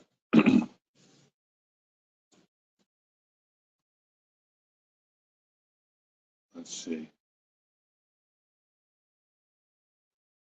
Here it goes. All right, Ben's got to throw one in. All right. Watch Ben toss it in. Wouldn't surprise me. Wouldn't surprise me a bit. In the drop zone. Why not? He's got a shot. I mean, it's a jump putt. Nope. All right, so it looks like it's going to be Calvin and AB tied going into the last hole. They both got to, like, one of them's got to throw safe. If they both throw out of bounds, then it's a playoff. And there's no guarantee that they're both going to throw safe here. Not at all. Well, first AB's got to make this putt on 17. I mean, Ben throws basically as well as them, and he threw out of bounds. Gannon throws as well as them. He threw out of bounds. Like, it's not a foregone conclusion. The question is, if the first one of them throws out of bounds, does the second one realize that they can just lay up? Like, they should know. But it's confusing when it's coming from another hole. I guess they would know the total scores, so yeah, that's a tough position for Ben because the second person can just play safe. All right, Ezra. Wait a second though, and then Ezra is still in it, right? Says he's at 4. Yeah, but if he makes this, he's gonna. If he makes it, he passes Ben, and I think I forgot. It's kind of like that. Oh, So it's 23, but I think isn't that what AB and them are? They're 23 also. 24. They're 24.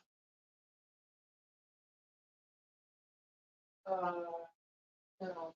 They're 23, aren't they? Hmm. Yeah, Ben was. Yeah, 24. They are also 24. Yeah. Okay, so Ezra needed that putt. Yeah.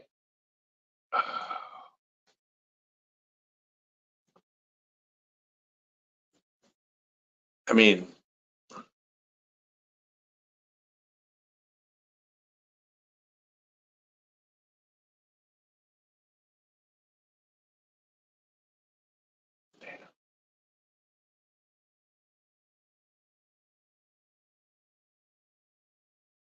damn. OP on his last 2 holes. But he played aggressive though. I mean, he did what he's supposed to do, right? Like he attacked, he did exactly what he was supposed to do.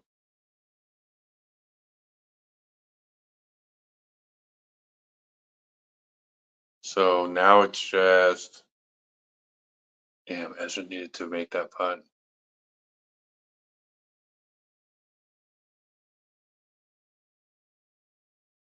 Hmm.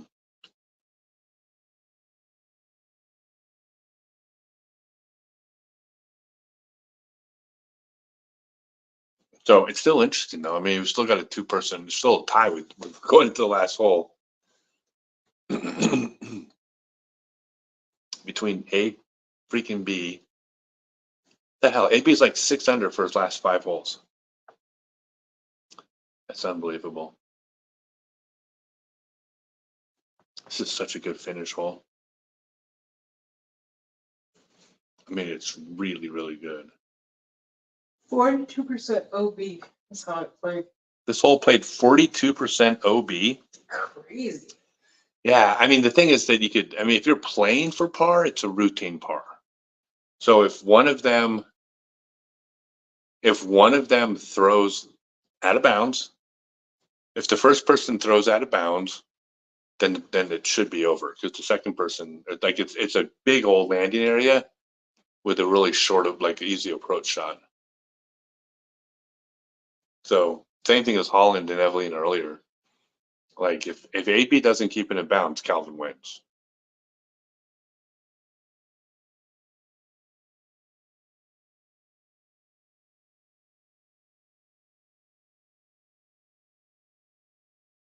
There he goes.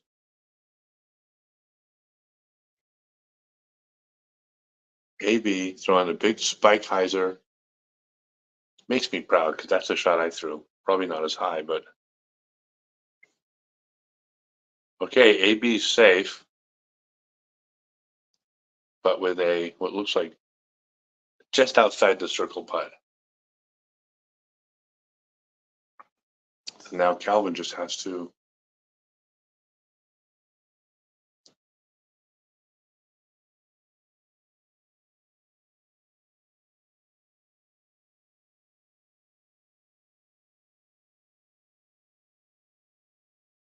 Is Calvin going to park it and force AB to make the putt?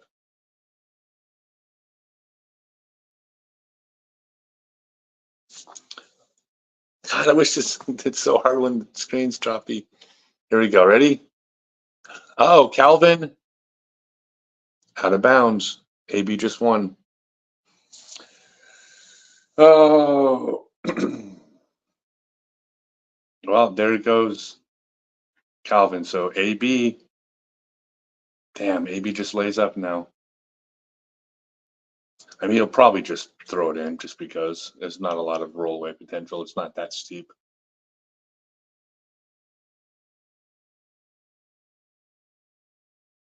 Wow. Okay, well, we can go ahead and turn on. All right, I'm going to put my glasses on. Yeah, you guys, it was a lot of fun. Let's see. Stokely's on hole 19. Ha. Wish it could have ended in playoff. Yeah. Yeah. Callaway sounds like a golfer. It does. That eagle putt. Geez, wow. Just break the hole for AB. AB wins again, proving I'm not a time traveler.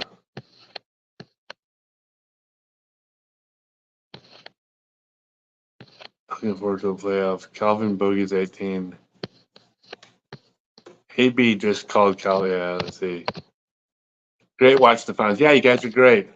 Yeah, I mean, it's, I would say it's AB's world, but I mean, Gannon is, they are playing pretty much neck and neck. So AB's off to a little bit of a better start, but it's not like Gannon's, I mean, Gannon and Calvin are right there. I mean, the three of them are, it's a toss up. Absolutely. I just can't, like, it's just so unfair. That spit out, that just changed everything. Like, would he have thrown out of bounds on the last two holes if he had that lead? No, of course not. Because he would have been playing a different type of golf. I mean, that forced him to play a shot where OB was at risk. And God, look at that.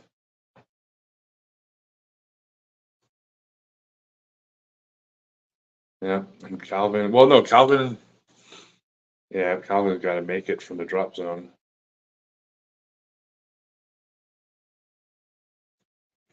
Mason Ford again. But Gavin Babcock, good for him. Albert Tam, 5th place. That's a good finish. That's solid.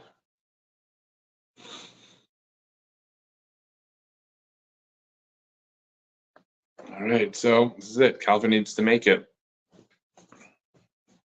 Although I think I know. Calvin needs to make it, and AB needs to miss.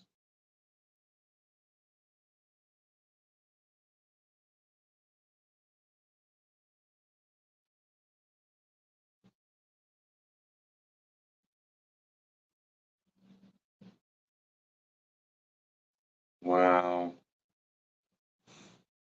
Now is AB gonna just lay up, or is he gonna go ahead and putt it soft? Soft, I don't think so. You think he's gonna putt it hard? I don't think they know how to do anything soft. They're just too damn good.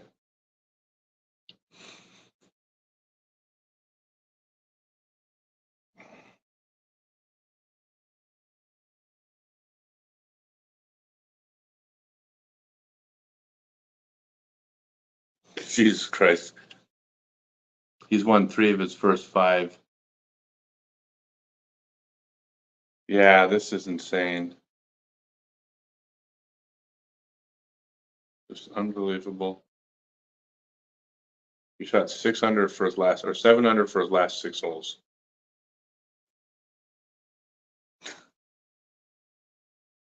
It's unreal.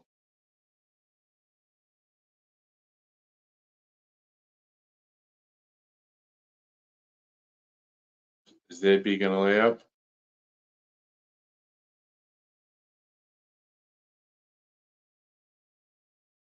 Okay. I mean, you have to, right? I mean, I would, obviously. I played at a lot of 15-footers in my day. All right, you guys. So if you had fun, message me, comment, let me know that you had a good time, and we'll see about what the interest is in doing this again. I think it was a lot of fun. I'm exhausted, though. It's so much more exhausting to watch than it is to play. So we'll see. This is insane. Can't believe, man, the level of play he's playing right now is just it's otherworldly. You guys, wait, 6 for the last 8. 6 under for the last 8. Yeah, you guys, for sure. I would love to do it again. We'll see. I'm gonna get a gauge on how many people tuned in, and let's see. We'll just get everything. I will figure out what my plans are, because I got a whole bunch of clinics to do around all over the country in like 8 states. I'm doing like 58 clinics in the next 60 days. I have to, because we got to try to get into the black on this business, this whole disc business thing somehow. But all right, thanks you guys. Hope everybody had a good day.